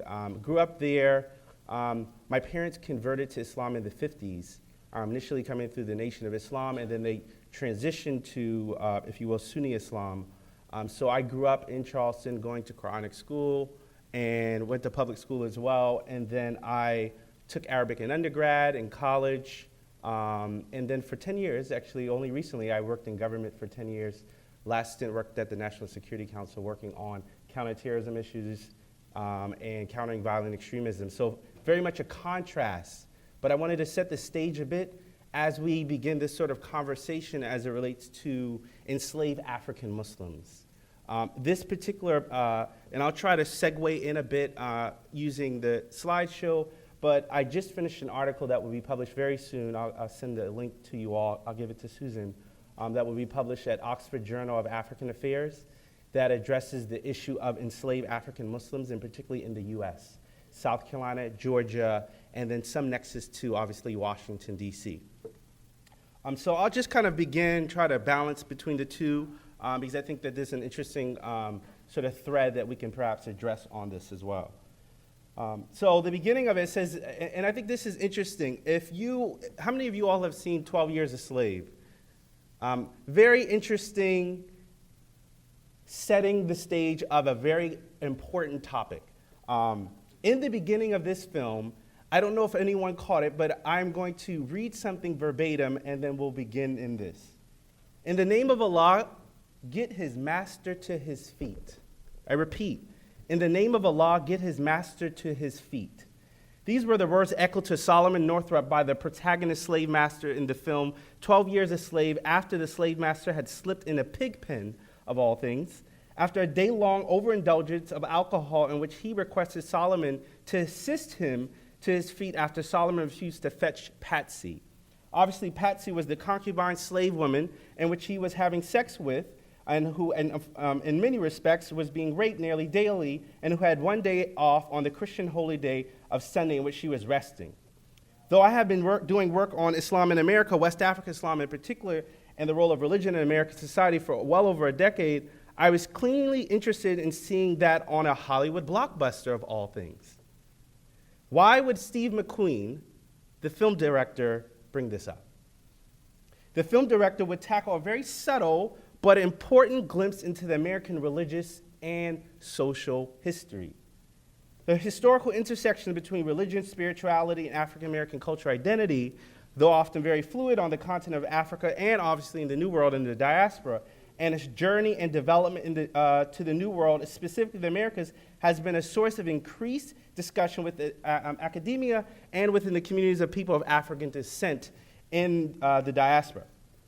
The varying collective stories of memory amongst a wide amount of ethnic and religious descendants from the continent of Africa has, as a result, required careful examination of the respective experiences and how their origins of Africa has either adapted, acculturated itself, or reformed into a new experience in itself in America. Most scholars in particular would argue to say, and this varies from individuals like Suleiman Yang, who's at Howard University, others like Alan Austin, who's done one of the most seminal works on Muslims in antebellum America, and also Michael Gomez, who's professor in NYU. They argue that there's essentially a 40-year to 60-year gap between African Islam and African American Islam. So when I make that characterization between African Islam and African American Islam, we're talking about a wealth of traditions, culture, connectivity in terms of a long-standing way of practicing Islam, irrespective of doctrinal differences, whether you are an Islamic school of thought, if you're Shafi, Hanbali, Maliki, Hanafi, which are the four major of Islamic rules of jurisprudence, that there in fact was that there was a cutoff. So the new forms of Islam that many people are very well known through individuals like Muhammad Ali, who's probably the most important figure throughout the world in terms of Islamic iconic figure in America and then globally, that form of Islam that Muhammad Ali brought, or that form of Islam that Muhammad Ali practiced, was a very unique form of Islam that was an American experience of fusion between Freemasonry, Sufism, Black nationalism, some forms of Sunni Islam, and I'm saying that broadly, and it was, in many respects, also a fusion of made-up theology.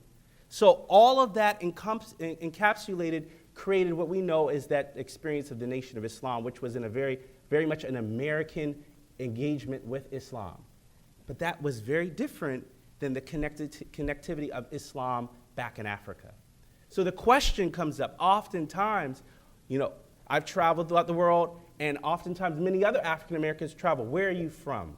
I could tell you many experiences of, are you Sudanese? I've been told that I look Saudi. I've been told that I'm from various places throughout the world, but in fact, the African American experience is vast. And so I set that stage just as a conversation to begin of what it means as an African Muslim and then also as an African American Muslim. So in particular, if we look at the issue as such, the experience of Islam in Africa with its first arrival coming in the 7th century onward after the death of Muhammad in Arabia, there was this West Africa established Islam's formative years on the continent of Africa via, as I characterizes it, social agents of change in the forms of traders and in many respects, mystic interlocutors. The well-documented experiences of key Islamic personalities, as well as Africa's rich Islamic heritage in the Sahel, also in the West Africa in particular, region, documents a history of intellectual learning and scholarship in places like Timbuktu, Jenne, Agadez, and Kano. So in particular, if you look right here, you see places like Timbuktu, 1493 to 1591, as Timbuktu being a location of Islamic scholarship. So I'll bring this home a bit even more. 2/3 of the stars in this constellation that we live in have Arabic names. This constellation that we're in, they have Arabic names obviously because of the contribution of individuals who were in the Iberian Peninsula, the intellectual role of individuals who were engaging with contributions of words that we obviously know in a contemporary fashion, like alcohol, arithmetic, algebra, etc. But what I'm arguing also is this new sort of transition, which we'll get into America as well, is that the center of Islamic gravity was not just in places like in Baghdad under the Umayyad Caliphate, or it was not just in centers of Islamic scholarship in Baghdad, in Damascus or Baghdad, or even in southern Spain. What this shift is also offering as an alternative is that centers of gravity are in places like in Timbuktu, where spiritual learning, spiritual acquisition, and knowledge was an equal on par of learning with their counterparts and Muslim counterparts in other places in the Arab world. As such, because of this right here, these locations assembled in places like Timbuktu assembled some of the brightest minds of the respective areas, and their research and classroom discussions centered around the matters of astronomy, geometry, scientific inquiry, religious sciences, treatises with their engagement with non-Muslim communities. The centers of learning presents an alternative to conventional wisdom, obviously, as I mentioned. Nevertheless, these inaccuracies, which unfortunately have become pervasive throughout the Muslim and non-Muslim societies globally, also provide a window of opportunity to explore deeper the role of Islamic transmission of knowledge in Northwest Africa. The contribution which African Islamic intellectual centers of learning have had. These institutions provide equal rigorous learning, as I mentioned to you before, and as such, too, as well, this becomes the baseline of what we know the modern-day identity of Islamic identity of enslaved Africans brought to the New World itself, as my colleague Jim Johnson mentioned, as my colleague Ruth Tricoli said as well. So Yarrow Mamout was centered. His environment was a West African Islamic experience of knowledge transmission where he memorized traditional practices that also had a uniquely African Islamic flair. As you can imagine, things become, as time progresses, people create agency in their location in which they essentially create and establish roots. In particular, South Carolina, I use this one example. South Carolina in particular serves as a location in which Peter Wood, the famed professor of black majority Negroes in colonial South Carolina from 1670 to to 1670 through the Stony Rebellion, asserts that 40% of the slaves that went through the 13 colonies came through Charleston, South Carolina itself, which is very interesting. A plantation manager in South Carolina and another plantation manager in South Carolina, along with a number of runaway slaves, are often the well-documented stories that we hear of individuals who potentially had an early sort of American discourse of what would be Muslim ancestry.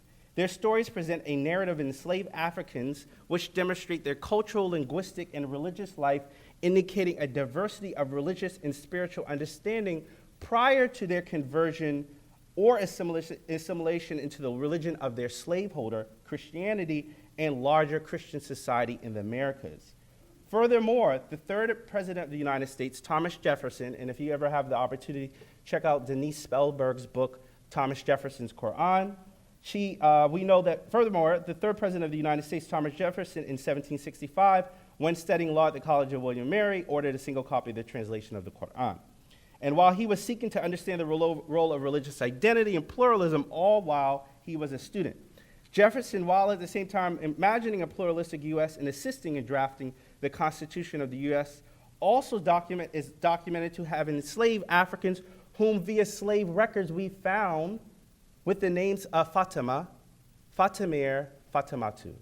So Fatima, very well-known Arabic names, but in West Africa you hear derivatives, or in many respects, some argue, I sort of challenge this, a bastardized form of Arabic names.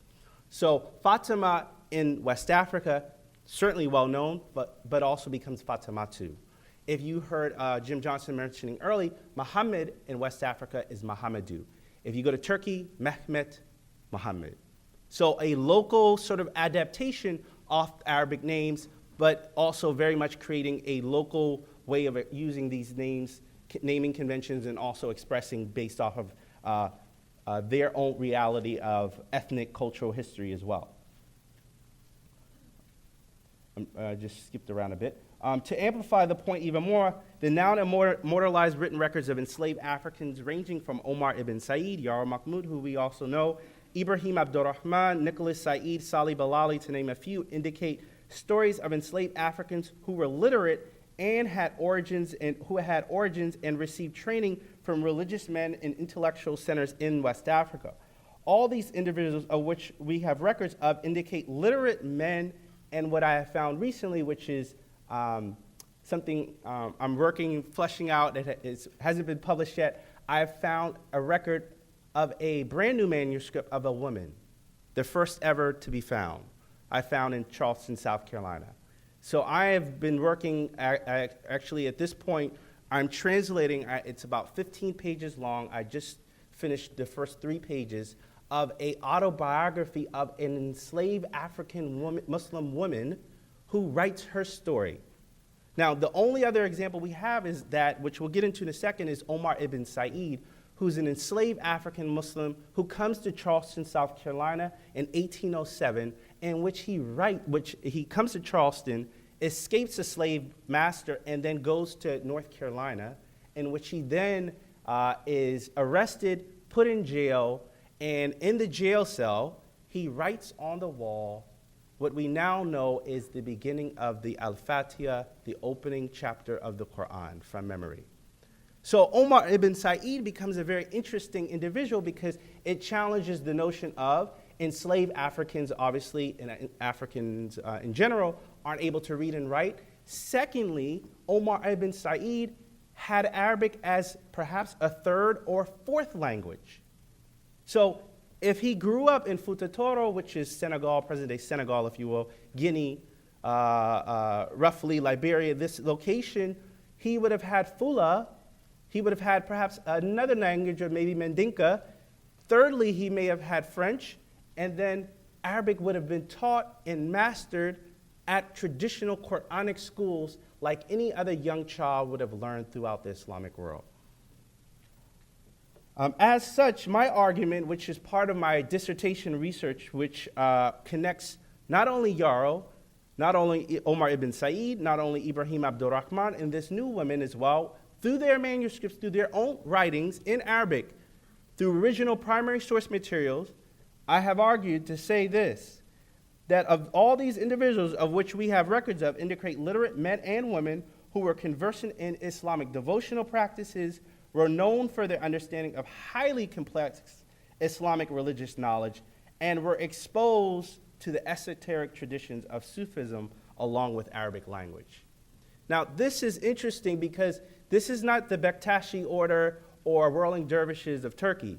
This is a pragmatic form of Islamic devotional practices in which Yarrow Mamout, through his writings he's left, through Omar ibn Said, which has much more exhaustive, and when I saw Yarrow Mamout's writing, Yarrow has not, we don't have enough to decide that Yarrow had documents. I mean, I think that I'll be very clear on that. But other individuals like Omar ibn Said, Salih Bilali, Ibrahim Abdurrahman, Nicholas Said, 4 individuals right there, the writings they have left, the markings in particular, my analytical, also my research has indicated that these were men clearly of religious knowledge.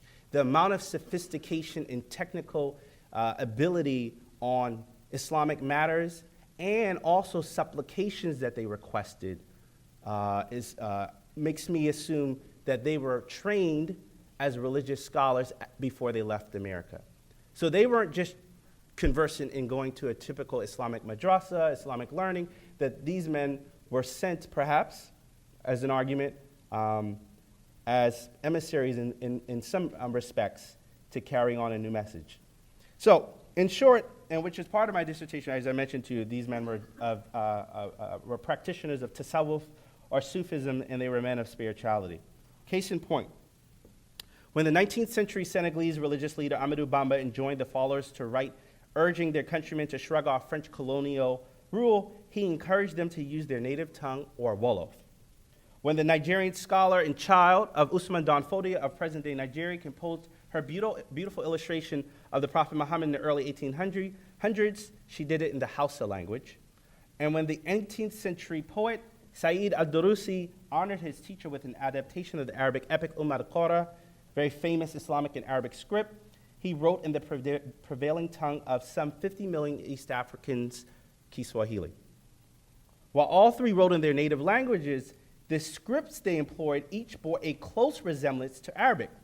They were using Africanized versions of the Arabic alphabet, collectively called, in local dialect, or in Arabic, classical Arabic, Ajami or Ajami. So much as the Latin-based alphabet is used to write many languages, including English, Ajami is not a language itself, but the alphabetic script to write a language. They are Arabic-derived letters to write a non-Arabic, in this case, African language. So what you have is, in fact, instead of Latin form of communication, and particularly in West Africa, being a lot of the societal dynamics were very much oral traditions, they were able to channel this and use, instead of Arabic vowel marks, they then added, in some respects, for example, Fula or Wolof, they used 7 diacritical marks using the same Arabic script. So not only do we have individuals like Said that's left, and perhaps with Yarrow we may find more in the future, that that what they left, in fact, were writings. They left writings in which we can then try to interpret the meaning beyond just the Arabic language that they learned as well.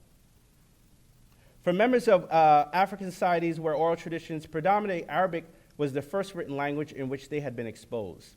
The 19th century religious scholar of West Africa, Usman Dan Fodio, wrote, "When we compose in Arabic, only the learned benefit. When we compose it in Fulfulde, the unlettered gain." So this is very, again, interesting, this notion of they're able to write in sort of this 2 dynamic. So some of the scripts that you see are left through individuals like Omar ibn Said. They were certainly written in Arabic, but they were also written in Fulfulde that used the Arabic script. So this duality, this versatility to go back and forth between the 2, if you're untrained, you just look at it and you're like, wow, this is Arabic. But when you look closer, There's Arabic, and then also I've seen through the manuscripts of Said and also Salih Bilali, they write in Arabic script, and then on the side, their commentary is in Fulfulde, using the Arabic script as well. Again, showing technical sophistication as well of an enslaved African who was Muslim in the New World. The point is that these individuals weren't just, in my estimate perhaps, weren't just ordinary layman Muslims, but they were the best and brightest of West African scholarships having to offer. So this is important too as well, because I've gotten this in the past.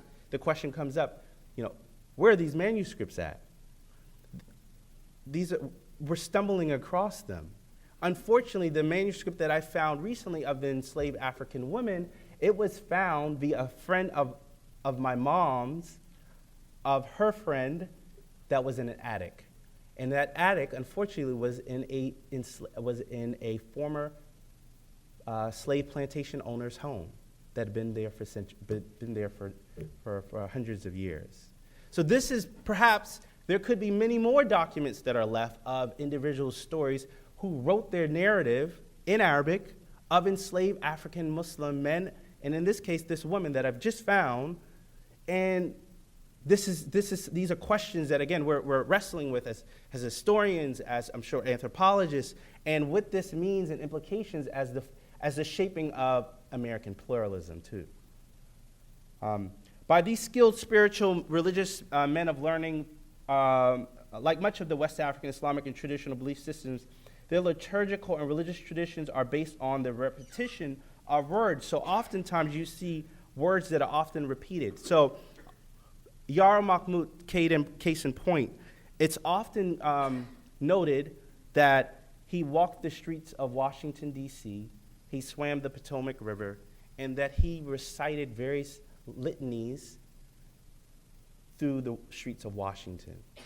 My assumption, again, these are hypotheses that we are putting out, that we test. They could be right, they could be wrong. But again, my hypothesis is that if Yarrow is reciting litanies, he's perhaps reciting chants, Arabic chants, perhaps devotional chants, and again, another element of perhaps spirituality, Sufism as well. In particular, it would have been the Tijaniya Sufi order that is well known and popular throughout West Africa, and the particular repetitions and verses that we've seen indicate that probably that's the particular order that he came from. Omar Said, in particular, out of all the individuals, and I'll wrap up shortly, just for the sake of time, in particular, Said's particular use of certain words and his ability to negotiate, if you will, the space of being enslaved and of the role of the white community, if you will, was often on his mind. He writes in his own words, quote, translated, "In a Christian land they sold me." He later proceeds and says to his master, a sheikh hunter. So as you know, sheikh is an honorific title, something that you give an old learned person, also has a religious title too as well. So perhaps he's referencing his past experience growing up in West Africa, getting religious training, and also trying to make sense of being here in America as well. He writes in his words, in what he titles as Al-Hayat, life. He says, again, in a Christian language, they sold me. He later proceeds and says to his master, a sheikh hunter, and a people, all of you, he says to, the people of America, he asked them, please consider what has been done to me. The moment of reaching and knowing what was faced with shows Said's language continues to focus on perhaps what I identify as hidden meanings from his white slave master, and to guard perhaps his identity as a slave. So he oftentimes uses in his writings that he's left, he references and uses particular Arabic verses that are well known as protective verses. So if you follow whatever, if there's a Christian tradition, there's certain verses that are said at certain times of the years. So within the Islamic tradition as well, there are certain chapters that are said as protection when you go out for on a journey, if you're going out for a long extended period of time.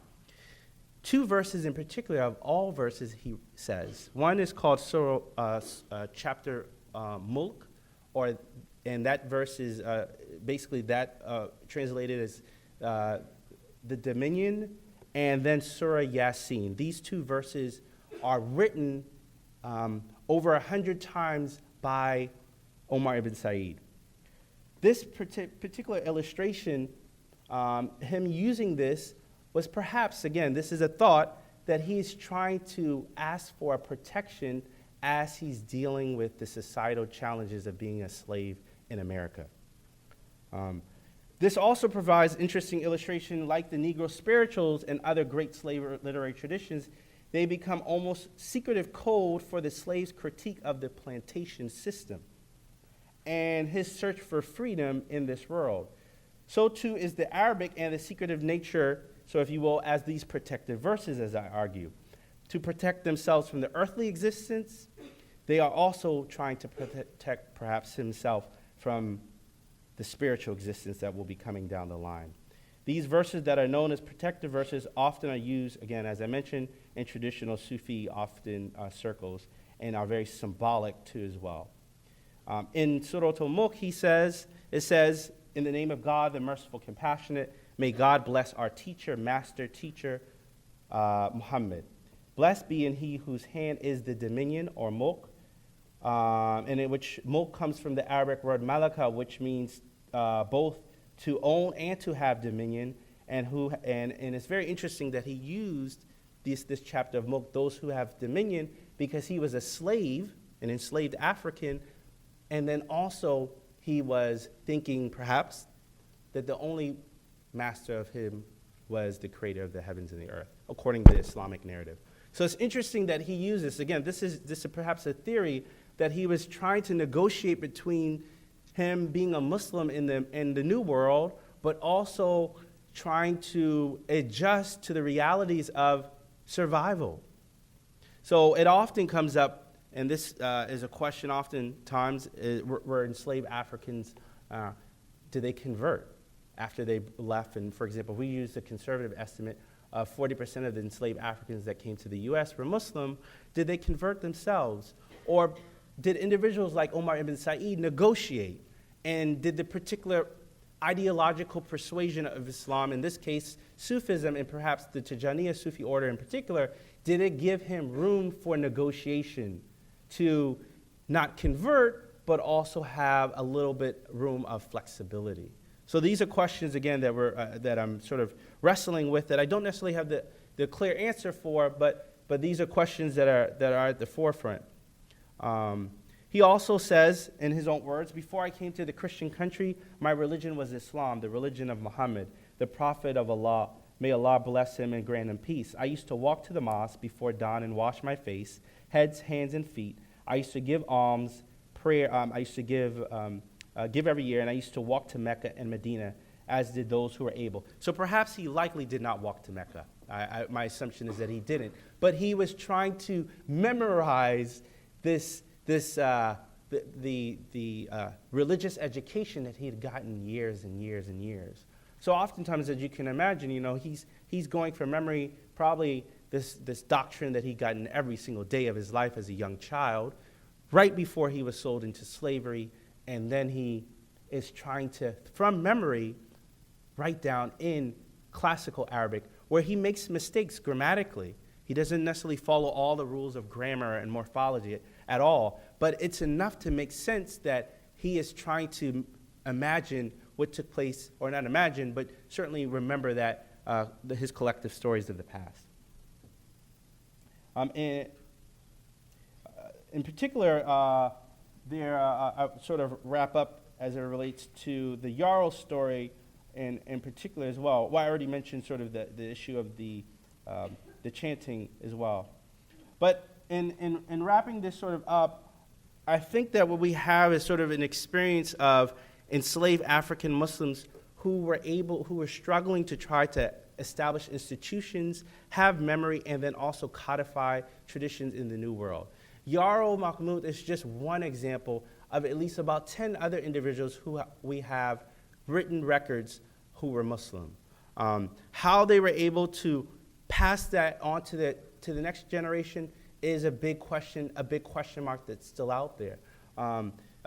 Yarrow's story of him, perhaps there were, not just Yarrow, but are other records that I've found that perhaps there were other Muslims in places like Rockville, Maryland, where there were individuals who had Arabic names that we have in the records.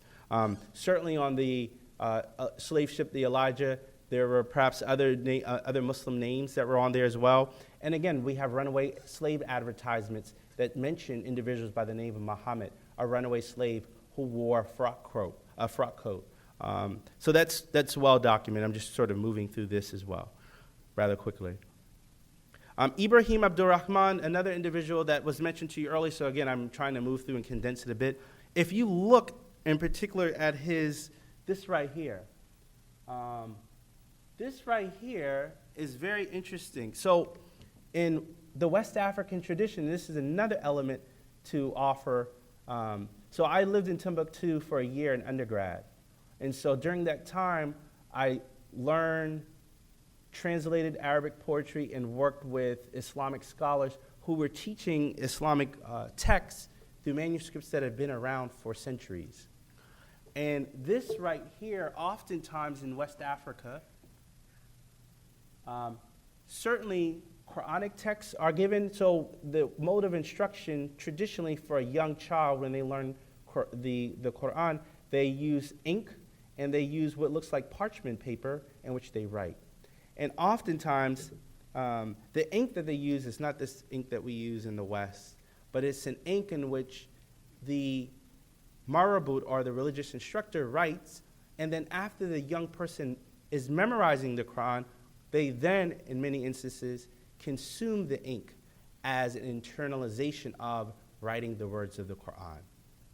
So again, it's not a pure ink that's toxic, but it's an ink in which they're consuming, and part of this tradition is memorizing and the Quran being a living Quran in which they're internalizing what they're writing and reading as well. So this is well documented. It's been done for centuries. So what you have right here is twofold. One, in some instances, they're Quranic passages that are carried around as protection, and they're also poetry that are used that have been written by, in many instances, those sheikhs, those imams in West Africa, ma'alims, which are religious teachers, which are given to them as protection as well. So that's an important sort of a point to mention, because you see this quite often amongst many Islamic communities throughout West Africa, Mali, Senegal, Niger, Chad, which is known as the Sahel as well. This is a picture right here of Omar ibn Said, who I mentioned to as well. This is one of his Arabic manuscripts. So very interesting texts that have been written on his very wonderful work, if you ever get an opportunity to read, by Ali al-Arais. He's a professor of English who's written on Omar ibn Said's work. But again, in his writings, sometimes he misses words that the historian, the writer, I've done my own translation of it. I understand the essence of what he's perhaps trying to convey, but again, it's just it's the puzzle that we're all trying to put together on it as well. So that's all I had right there. I'll stop. I don't know if we'll have time for questions or maybe afterwards, but again, thank you.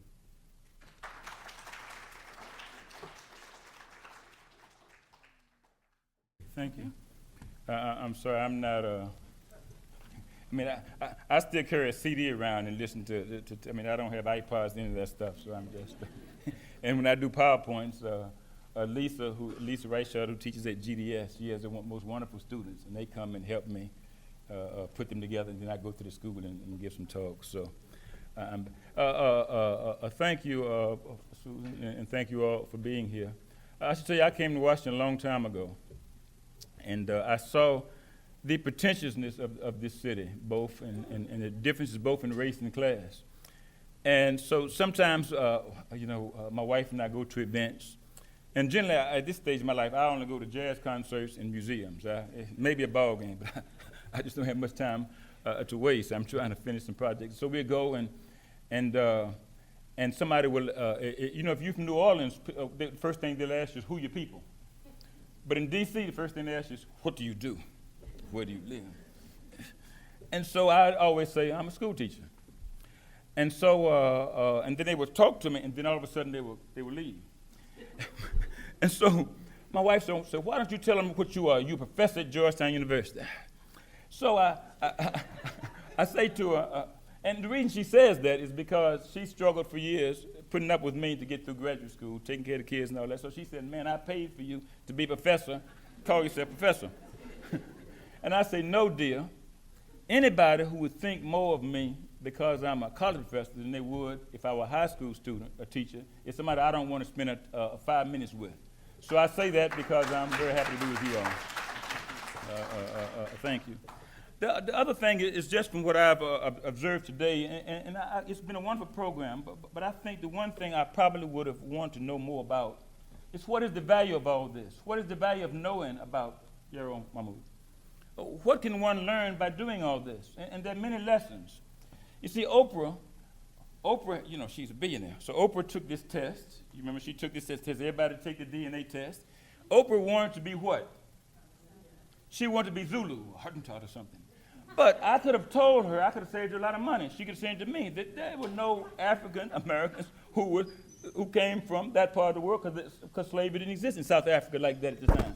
Maybe, most likely, they were Fulano or Jollof or Mandingo or something like that.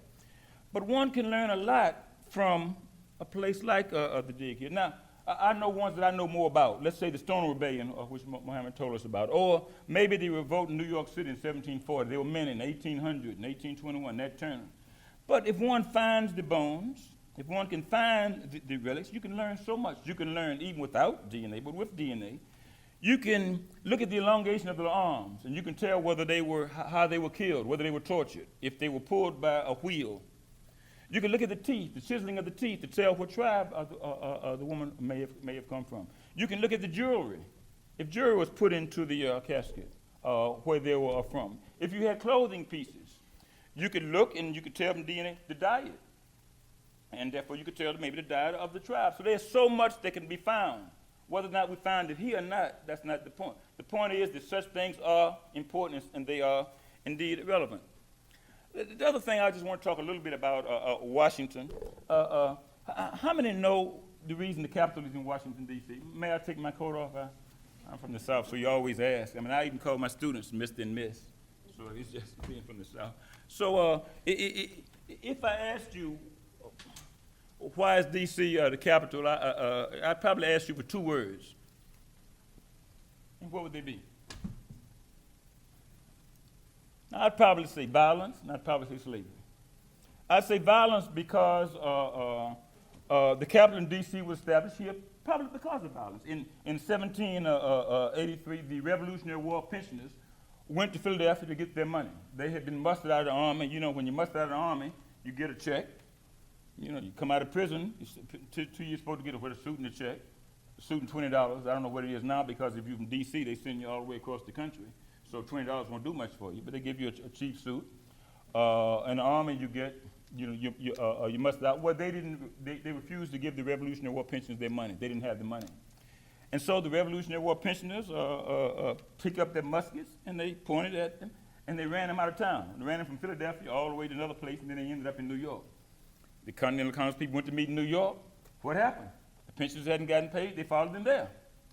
And so what the revolutionaries then found out that they wanted to have the capital in a city that was not peopled. And Washington was not peopled. The second reason was slavery. And why slavery?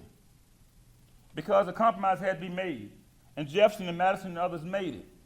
That the capital would be put in this area if the South would assume the Revolutionary War debts of the North. It's more complicated, but that is basically, so it ended up here. But there's a big contradiction then, isn't it?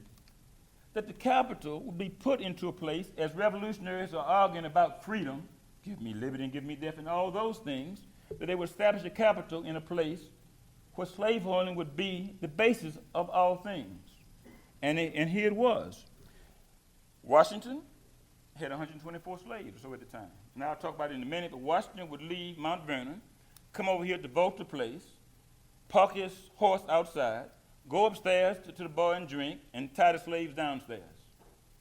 If anybody's had a chance to go to Franklin and Olmsted out on Duke Street, you can go downstairs and actually see where the slaves were tied. It was the biggest slave trading depot in America. In Washington, D.C. was part of it, but I'll come back to that. So you had all of those contradictions.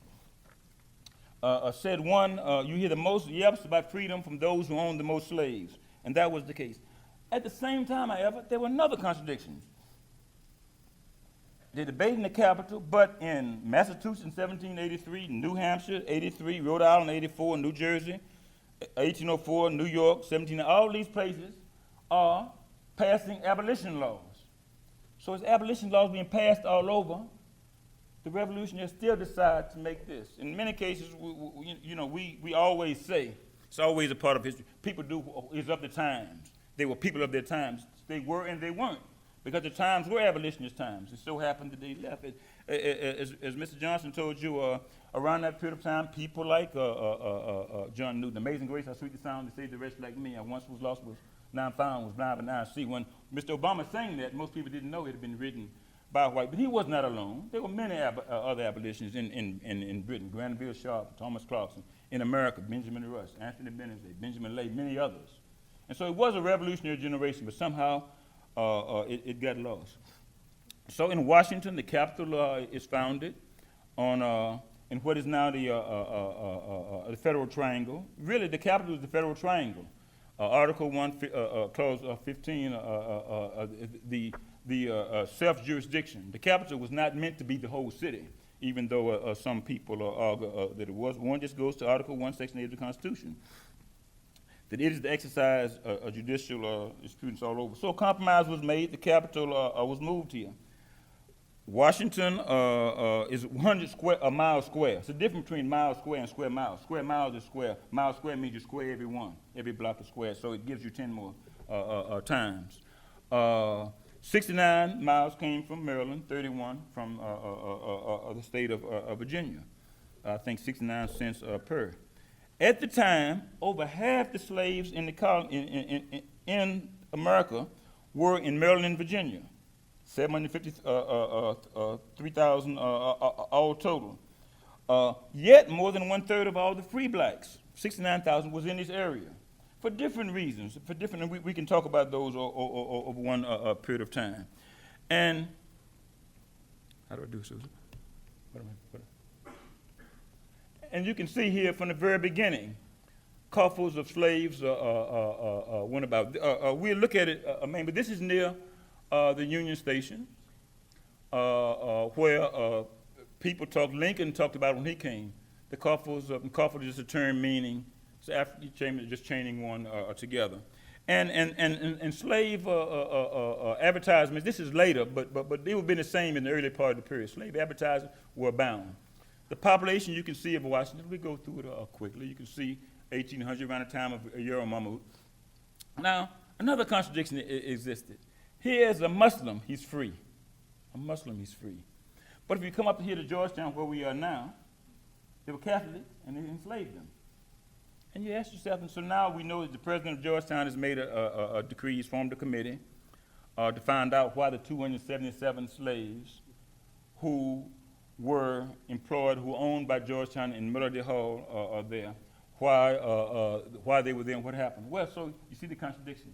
The Catholics own the slaves, the Muslims are free. So we can talk a little bit about that. Everything is complicated, so let's not worry about the complications. You know, you walk upstairs, it's complicated. Well, it needn't be, but anyway, so you can see that the number of free blacks and slaves. Over a period of time, the number of free blacks changes. Many are able to buy their freedom, many are manumitted, but also they are, as Washington is the capital of slavery, it also is a sense of abolitionism. And we'll talk about that just slightly. The capital's population of the 14,000, you see the number of whites, you see the number of blacks. There were a number of free blacks who had either been able to buy their freedom or some who were manumitted. Some may have been manumitted because they were old. Some may have been manumitted because they had worked off their terms. Some may have been become indebted and became, not part of the family, but for many different reasons. But Washington is not a number of slaves in Washington itself. But there comes the other contradiction, because Washington is the leading slave trading port in the country. It didn't mean the slaves had to live here. It meant Franklin Armfield out there in Virginia was a place that stockpiled slaves by numbers.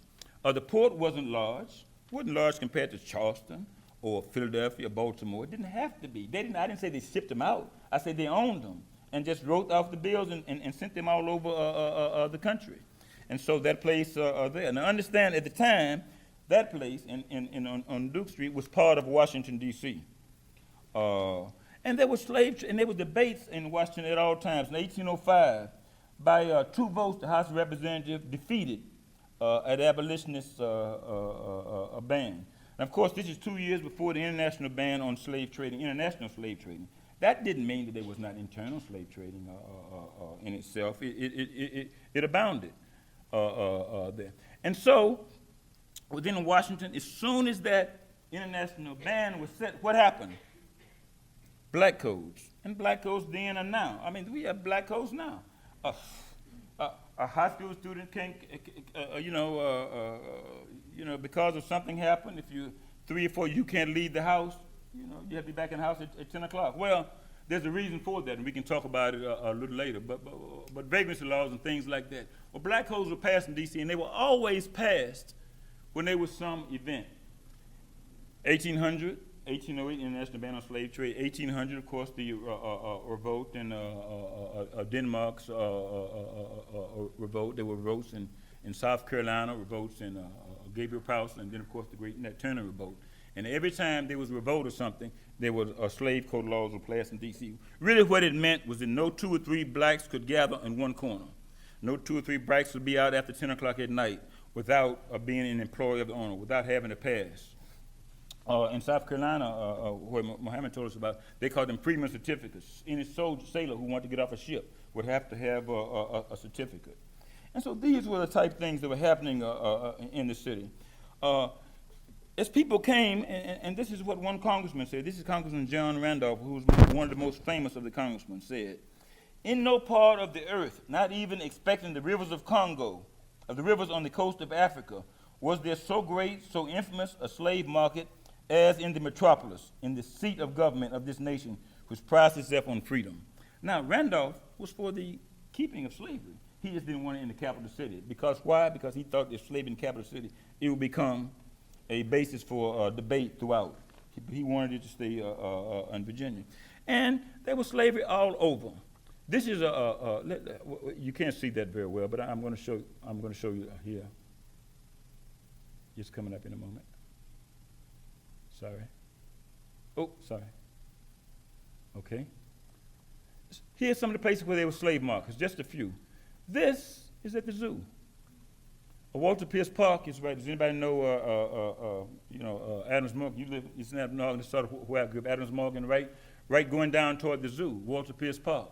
Right there on Adamsmere Road was a slave market. Holt House was right there. It's torn down now, but as you go down,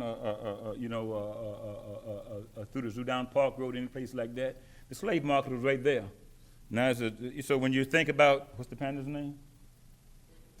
Remember, they treat the pandas better than they ever treated the slaves. I'm not saying they shouldn't treat pandas well, but they treat. Here is Holt House, present place of the National Zoo.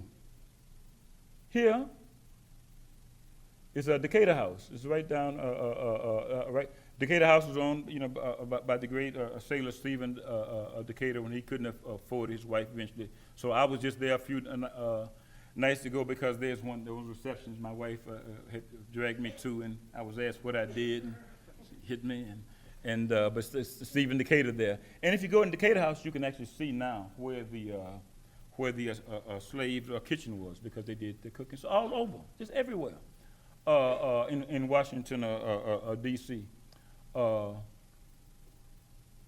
Here is the place I just mentioned, Franklin Armfield, which is right in Virginia, 1736. It was still a part of Washington, D.C. at the time. And it goes more. 13th and F, Miller's what is that? What is that 13th and F now?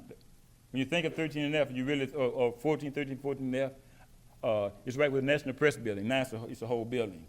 So the building where people, Sam Donaldson, everybody else speak great. You know where it is, right across from the Willard, right there, one of the largest slave trading ports in Washington. Where the Federal Aviation Administration is, slave trade. First in the count, 12 years a slave. He was talking about, as you know, he was kidnapped as he came down from New York to work on a circus, kidnapped and put there. And all these places are there. Some of you may have seen the book, Black Men Built the Capitol, and it's been a big debate because African slaves really did build the Capitol. And only recently did they put a monument there to speak about the legacy of that. And of course, all up in Georgetown.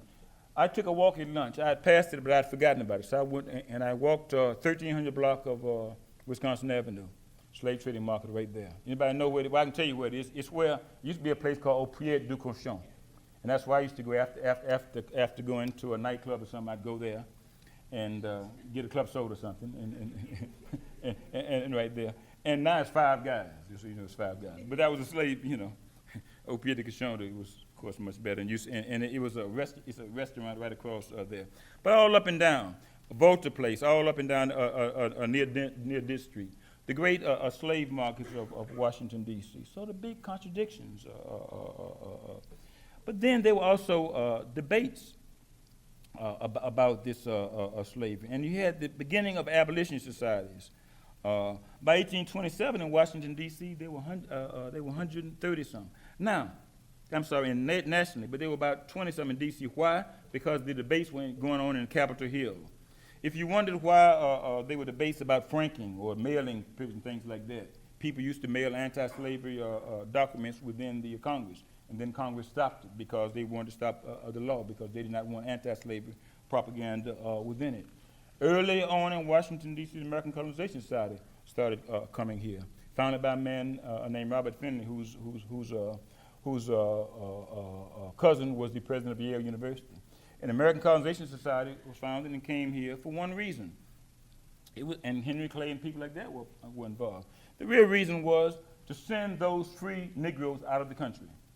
Anybody, I don't say the word, but in Bigger Thomas, to sort of keep that in running, keep them running, keep the free. So the idea was to keep them running, keep them away. So they did not want free blacks coming to Washington agitating. So they founded the American Colonization Society mainly to send those back, and so sent many to Liberia and other places like that. And there was a big movement of thousands and thousands of petitions that came in.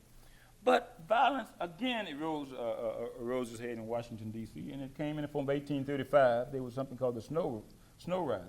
And the Snow Ride was simply because a man, Anthony Bowen, was up in Capitol Hill, and he had come back, as they would say in 18th century, inebriated with too much vice. And he went into the house and of his owner. His owner's husband had been the architect of the Capitol. They were very close to Peggy Eden, the Eden School up there. And he knocked over a shovel or something and woke everybody up. And the mistress of the house who screamed. And again, he was inebriated. And they came in, and the rumor had been that he had tried to molest and rape her. Well, he didn't. The owner of the house, in fact, had great affection for him because his mother took care of her after her husband died. Anyway, it became a big problem. In 1835, they had this big riot. But the riot was not a riot. Usually when we use the term riots, we always think of black people. But in many cases, most riots were white people. Certainly in the early period, in 1835 riot. But it was also because it was in the aftermath of Nat Turner's Rebellion. And Nat Turner's Rebellion, you have to remember that in 1831, had a tremendous impact upon African American and American life.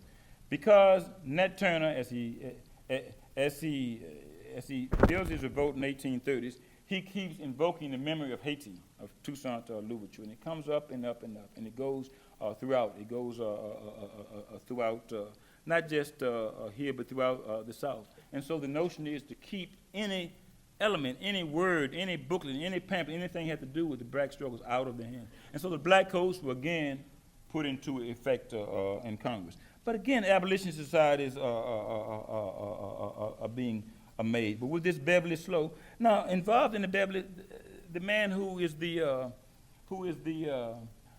prosecutor in the Beverly Snow case is who? It's Francis Scott Key. And Francis Scott Key, of course, wrote Star Spangled Banner. You know, everybody, you know, the Star Spangled Banner is a very interesting song because everybody says they know. I bet if I ask you, I bet you $1 to a donut that nobody here knows the second verse. Most people don't even know the second line. You know it. Mainly, we all learned it after 9/11. That's really, and so you go to a ball game and you say, but, you know, I joke, we know Amazing Grace. Probably not but 1 or 2 songs that all Americans, all people in this country know together. Americans, anything. Probably, you know, if I said, what songs do you know? You would probably tell me one song. When I was a kid, it would be, because I didn't go to church, but when I was a kid, it was, Yes, Jesus Loves Me, you know, the song. Because the Bible tells me so. And now it would be much different because our country is so different. What song would you know? One song. Happy Birthday. No, everybody lift their voice and sing, I wish. But no, I wish they would. Most black kids don't know beyond the first verse. But maybe happy, and things like that. But Frank, now, he became the prosecutor in this case. He was also the brother-in-law of Roger Taney. Roger Taney, who wrote of the Dred Scott decision. It always amazed me that presidents, including President Obama, are sworn in on this Bible. You can be sworn on Martin Luther King's Bible, maybe Abraham Lincoln's Bible. Well, of course, Abraham Lincoln may have been sworn in on the same Bible with Taney. Anyway, Francis Scott Key becomes the prosecutor, and consequently the prosecutor of many blacks in this. But violence again erupts, and I just want to speak about this in the nation, and that was in 1848. And the reason violence erupted in 1848 is not far up here in the pier. A number of blacks, 77 blacks, joined on a ship called the Pearl and sailed out up the Chesapeake going towards Philadelphia or somewhere. And these blacks were caught and violently punished. They all were sent down south. In 1848 had another important event in Washington, had meetings. In 1846, congressmen in Washington demanded that the 31 acres that had been given to Washington when it formed from the state of Virginia be succeeded back, retroceded. And why? Because there was an anti-slavery clamor in the Congress. And Virginia did not want this area to have any pro-slavery, anti-slavery sentiment. So by retroceding the land, they got the 31 acres back, but also gave them 2 new congressmen. And it created the Virginia lobby. 1848, of course, is the same year of the great revolutions in Europe. The same year that Karl Marx wrote his manifesto. The same year that Charles Dickens said about Washington, he called it the city of magnificent intentions, because he also said, beauty and disgust, magnificence and rest.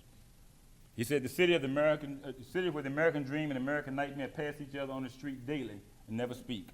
So think about it. Dream and nightmare pass each other. I see it almost every day.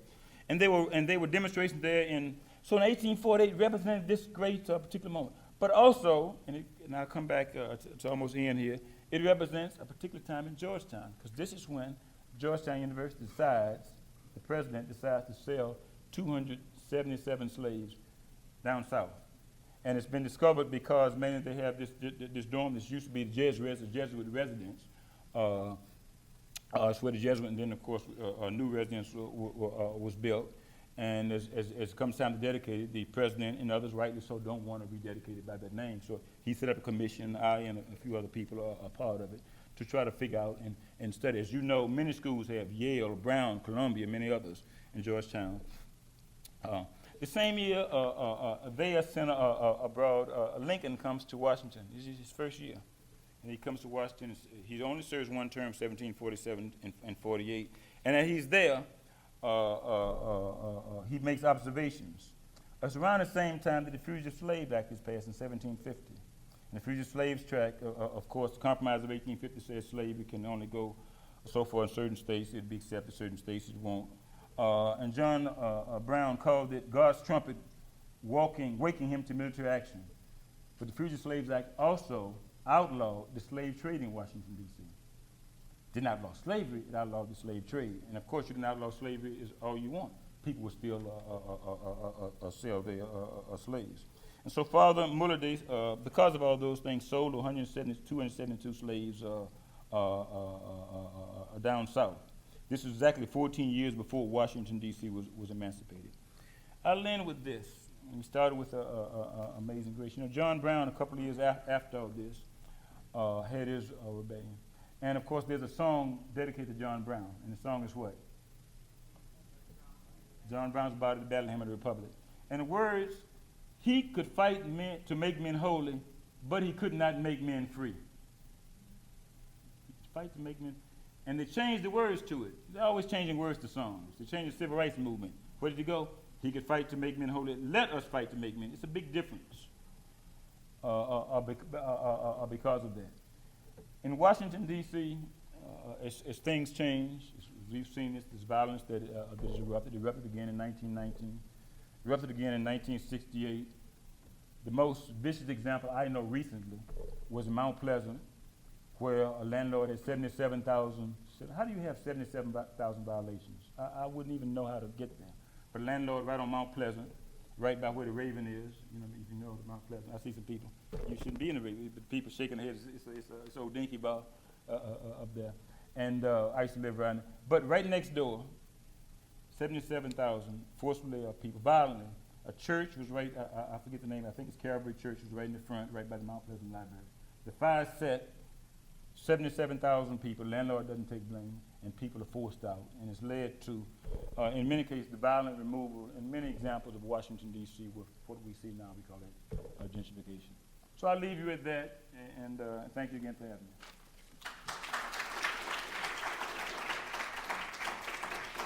And I left time so that you could ask Jim and Mohammed and people questions. To do Q&A, and if Dr. Thompson is still here, would like to also join us for questions. I think Ruth has gone. Yes, she's gone. Right, okay. Yes, we'll get another chair.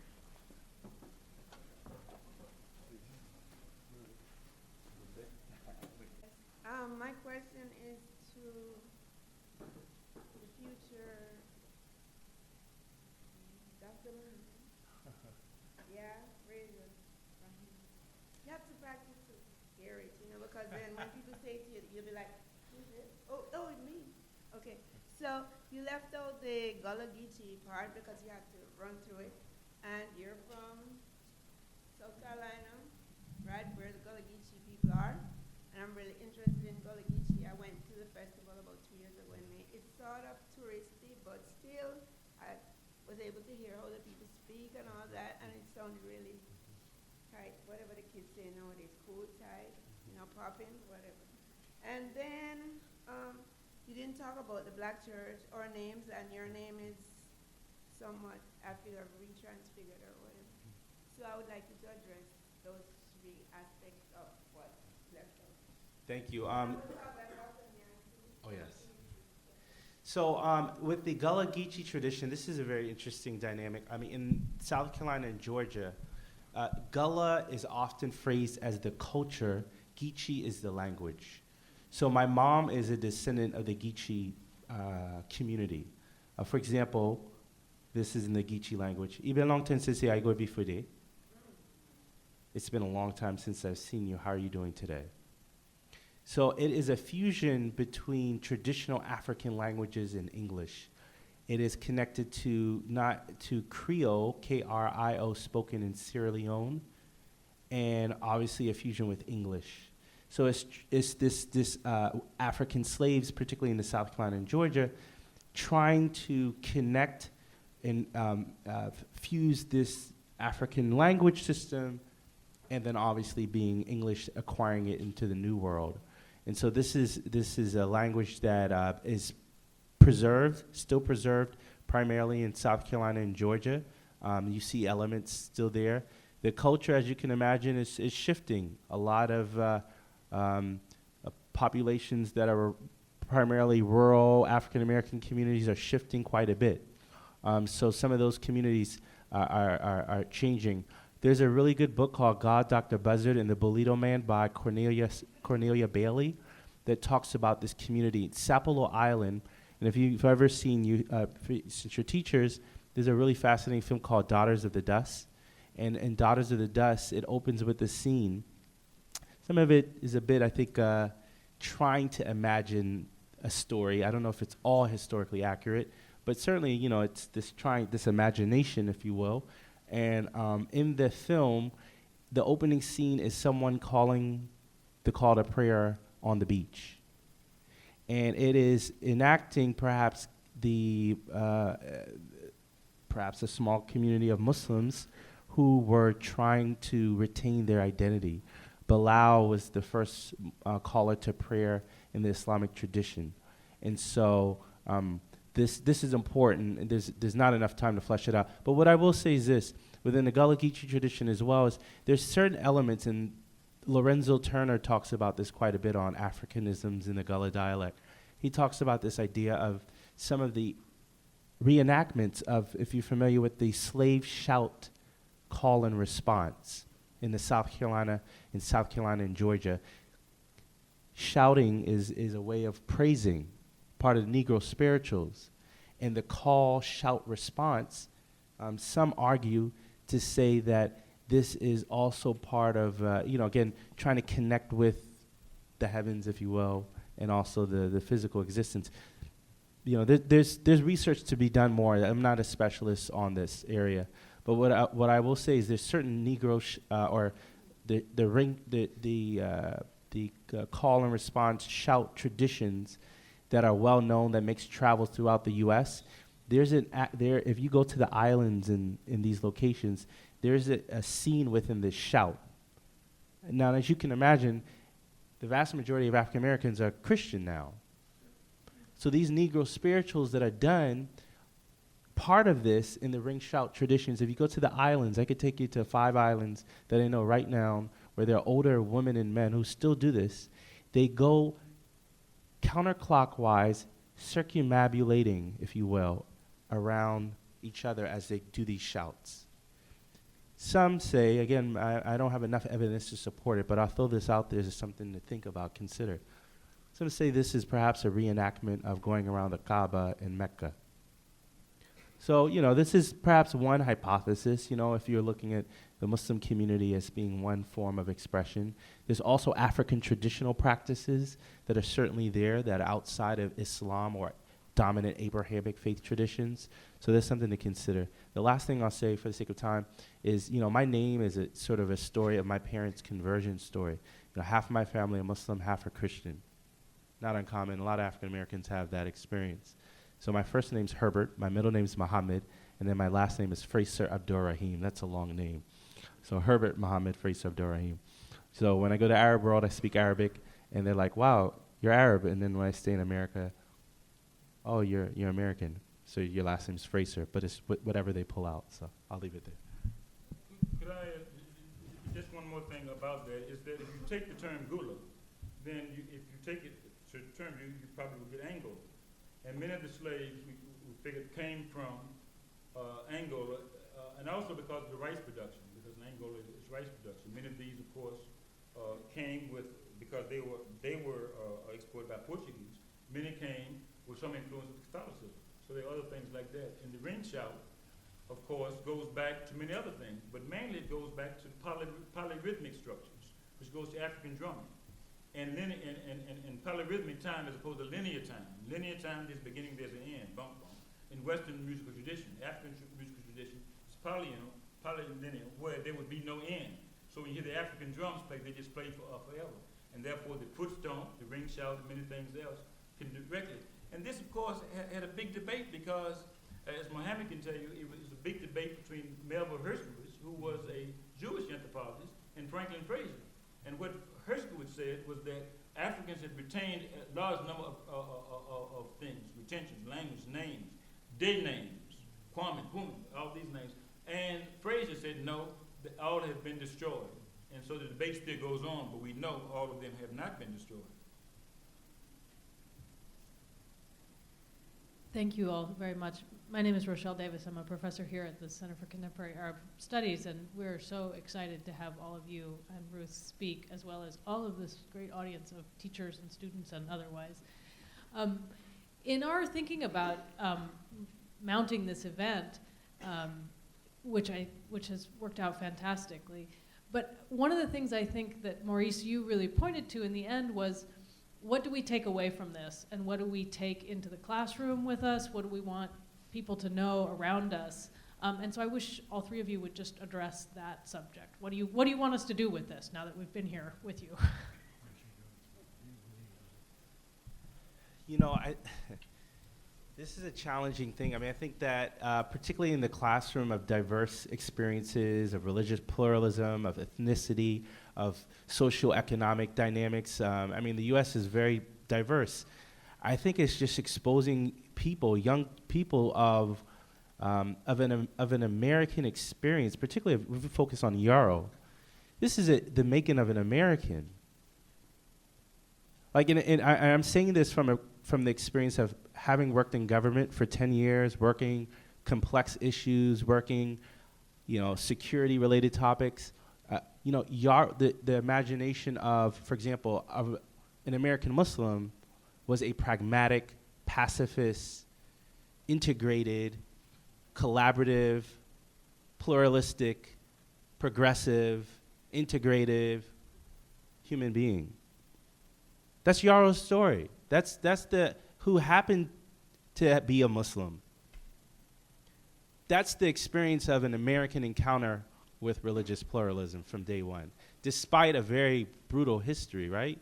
So I think exposing young people of the diversity of experiences in America, sometimes not so good, and making it very tangible for them can really bring it home. I think oftentimes people don't have enough examples. So I think just the story of Yarrow shows the evolution of a person who was brought along the journey of a slave ship to the New World, which, millions of people died along the Middle Passage. Survival, retention, resiliency. Yeah, I agree that I think the message to be taken away is a message of diversity, that we're in a time where people think America was a white Christian country, and it wasn't. I mean, that was the dominant religion, that was the dominant race, but the story of Yarrow is there were Muslims in early times that these white Christians knew and respected. There were black people in early times that the white Christians knew and respected, and that's the message you want to get out. And you look at the audience today, it's a diverse audience, and this country was always diverse. Maurice? Well, I'm amazed as I teach here sometimes, and topics come up, and professors don't find ways to address them. And what is it? I think it's in the Cameron or something. Nothing that is human is alien to me. And so out of every experience, we should be able to find. But you will have, it's so bifurcated that you would have a person, if they are teaching religious history of Christianity, they wouldn't think of touching this. But as I just told you a minute ago, what I told you is I tried to say, it is very much a part of Christianity because this place, Georgetown, is making profits off slavery. And on the other hand, a man uses his faith to remain free. So I think the lesson for me would be, of all things, I'll give you another example, and I'll stop with it. I remember a couple of years ago, there was the economic crisis, and then Mr. Obama was elected. And so I asked colleagues, I said, are you teaching anything about, these are two of the things that would have an effect on this generation more than anything else that I know of. The economic crisis, this was some years ago, everybody losing money, your mother and father, the kids, they're losing 50, 60, 80, they're losing 10, 20% of their, more than that, of their pensions. Big effects, it's gonna affect your life. I've been African-American president. And most people say they couldn't find a way to link it. Well, how can you teach economics or political economy? My first degree was in political economy. Or even how could you teach politics? And you had the first African American. Now you don't have to have a position, so I had to figure out what to do without being criticized by the students. So what I figured out to do was the first day of class, I'd have the kids read, even though I was teaching Atlantic history at 18, I'd have the kids read the Democratic and Republican platforms. That way no one could say so they had to read everything. So, of course, they didn't want to do that. But they're imaginative ways, so I think we have to use our imagination in these things. But I don't think it's... Then, of course, we're in Georgetown. And the fact that You know, I'll give you, this is just Georgetown. You know, every year, freshmen have to read a book, and mainly the book is read, it's a book by a foreign writer, which is all right. But I've never seen anybody read a book about such experience as this, and I would think that would mean a lot to freshmen to read, maybe not just this, but maybe the works of Edward Jones, The Known World, maybe something about some diverse experience in America, because kids generally don't know it. So I think that imagination is the key thing, and being fearless in the sense of not just worrying about what may come over, but what may be a lesson for a young person years ahead of time.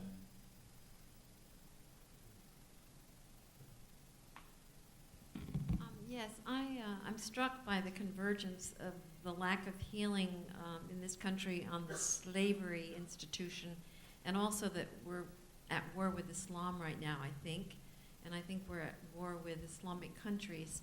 I think there's a real opportunity for a convergence of something, because it seems like we've never really made healing a part of the experience of slavery, not like New Zealand did with some of the institutions that they have changed. And so I guess I'd like to know if you see this connectedness between, you know, those that came through Gorée Island in Senegal, which is where a lot of the slavery institution started, and Islam, and then the experience now in contemporary America. It seems like we're at war with lots of people and our own selves at some level as well, as a country. Well, you know, I think the first thing is that black people black leaders should really take Ben Carson. I haven't seen any who took him on. So this thing of racism is very interesting. Ben Carson, of course, as you know, condemned, said that no one who was Islamic could have faith to the Constitution, all these things. You know what he said. It amazes me a man so brilliant could be so foolish. He's a brilliant man. But I haven't seen him black leaders. But see, this thing about racism and slavery,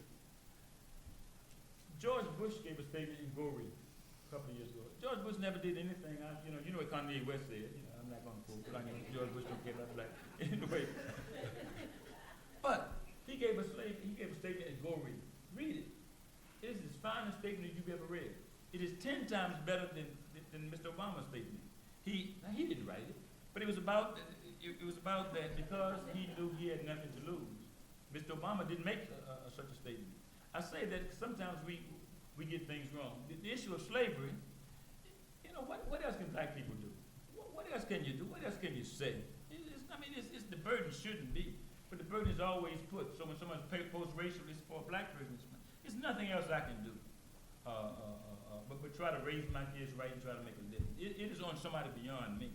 And therefore, it is on, at a school like this, it is on, in my opinion, on whites to take a more effective lead. It hasn't been done. And until it's done, we won't have much progress, in my opinion.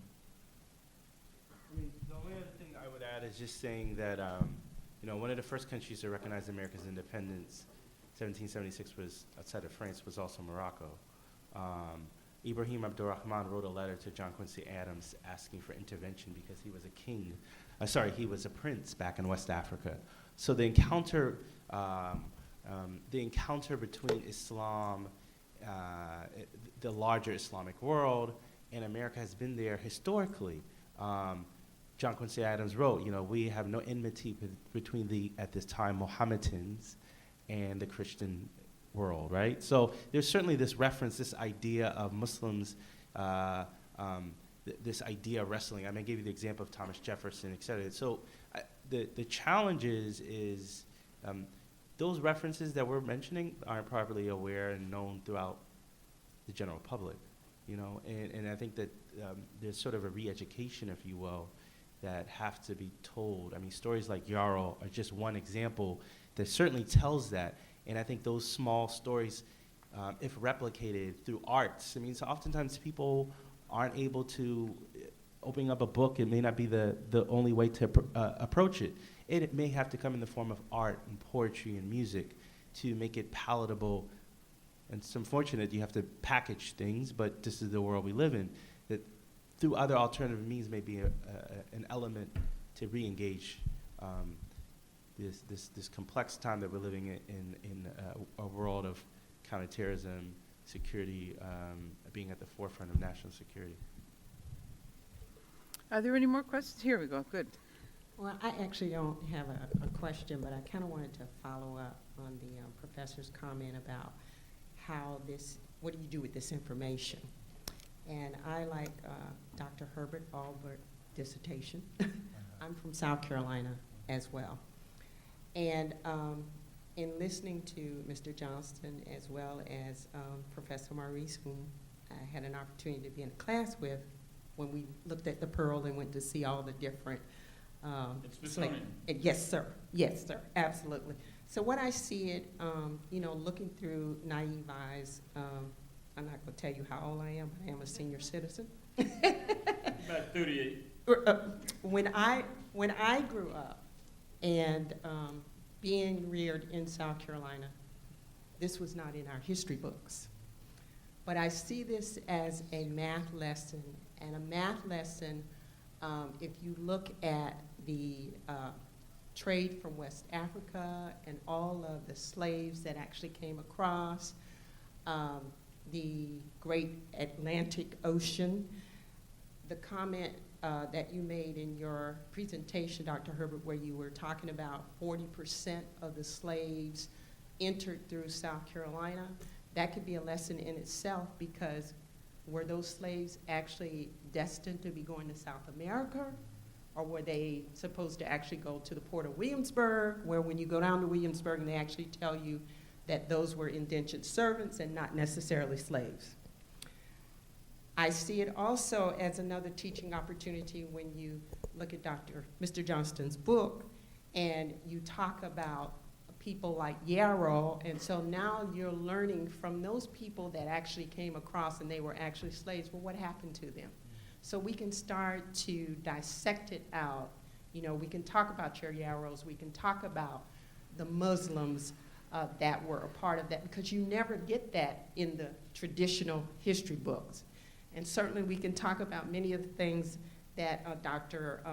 Maurice talked about, you know, when he was mentioning the various things that are going on in Washington, D.C. during the various times, because there's also a terminology out there called urban slavery as it relates to the slaves that were in the Washington, D.C. area compared to being in the traditional southern slave states of South Carolina, Georgia, Mississippi, et cetera. One of the things that Dr. Johnson mentioned, that even when you were talking about the Pearl incident and those people being sold back into slavery, he could talk to you about the Trail of Tears and how they made those individuals walk from Virginia all the way down to New Orleans to be sold into slavery. How many of those actually made the journey? So those are just some little points that I pulled out that, you know, some of the teachers here could possibly use in a lesson and relate it back, because I see all these things being intertwined in trying to tell this important story in history, but also getting across the point that traditionally we're taught that slavery, white people pushed us into slavery, when in actuality there was a lot of black tribes that actually pushed a lot of individuals into slavery, if you go and look at the West African history behind that. That's my comment.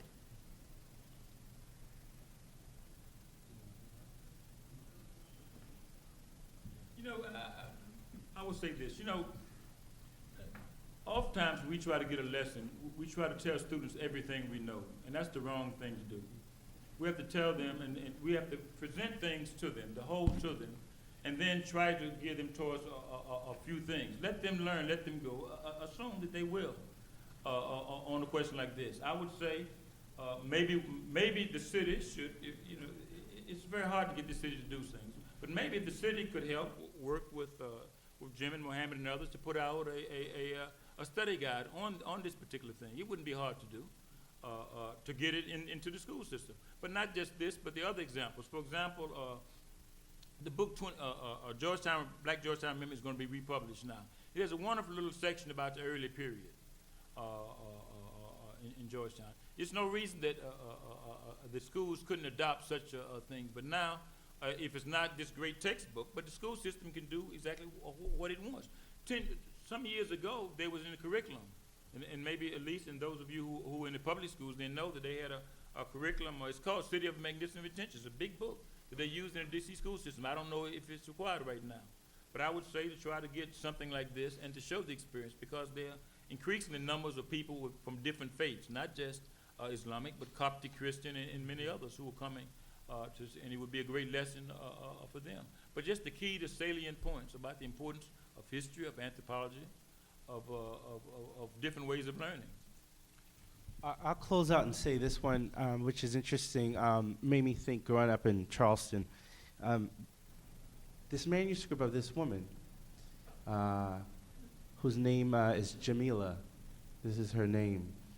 She says, and again, I'm still unpacking it, so I don't want to give all the good information that I'll be publishing about. But she says, very interesting, she says, and she's writing, what I assume is she's writing back to her sheikh, her teacher back at home in West Africa. She says, I made it along the journey into the New World. I'm on some area, and she says, where there's a big sea, Bahar, she says, ocean or sea, she says. And she says, I made it there, and they're practicing something that I've never learned before.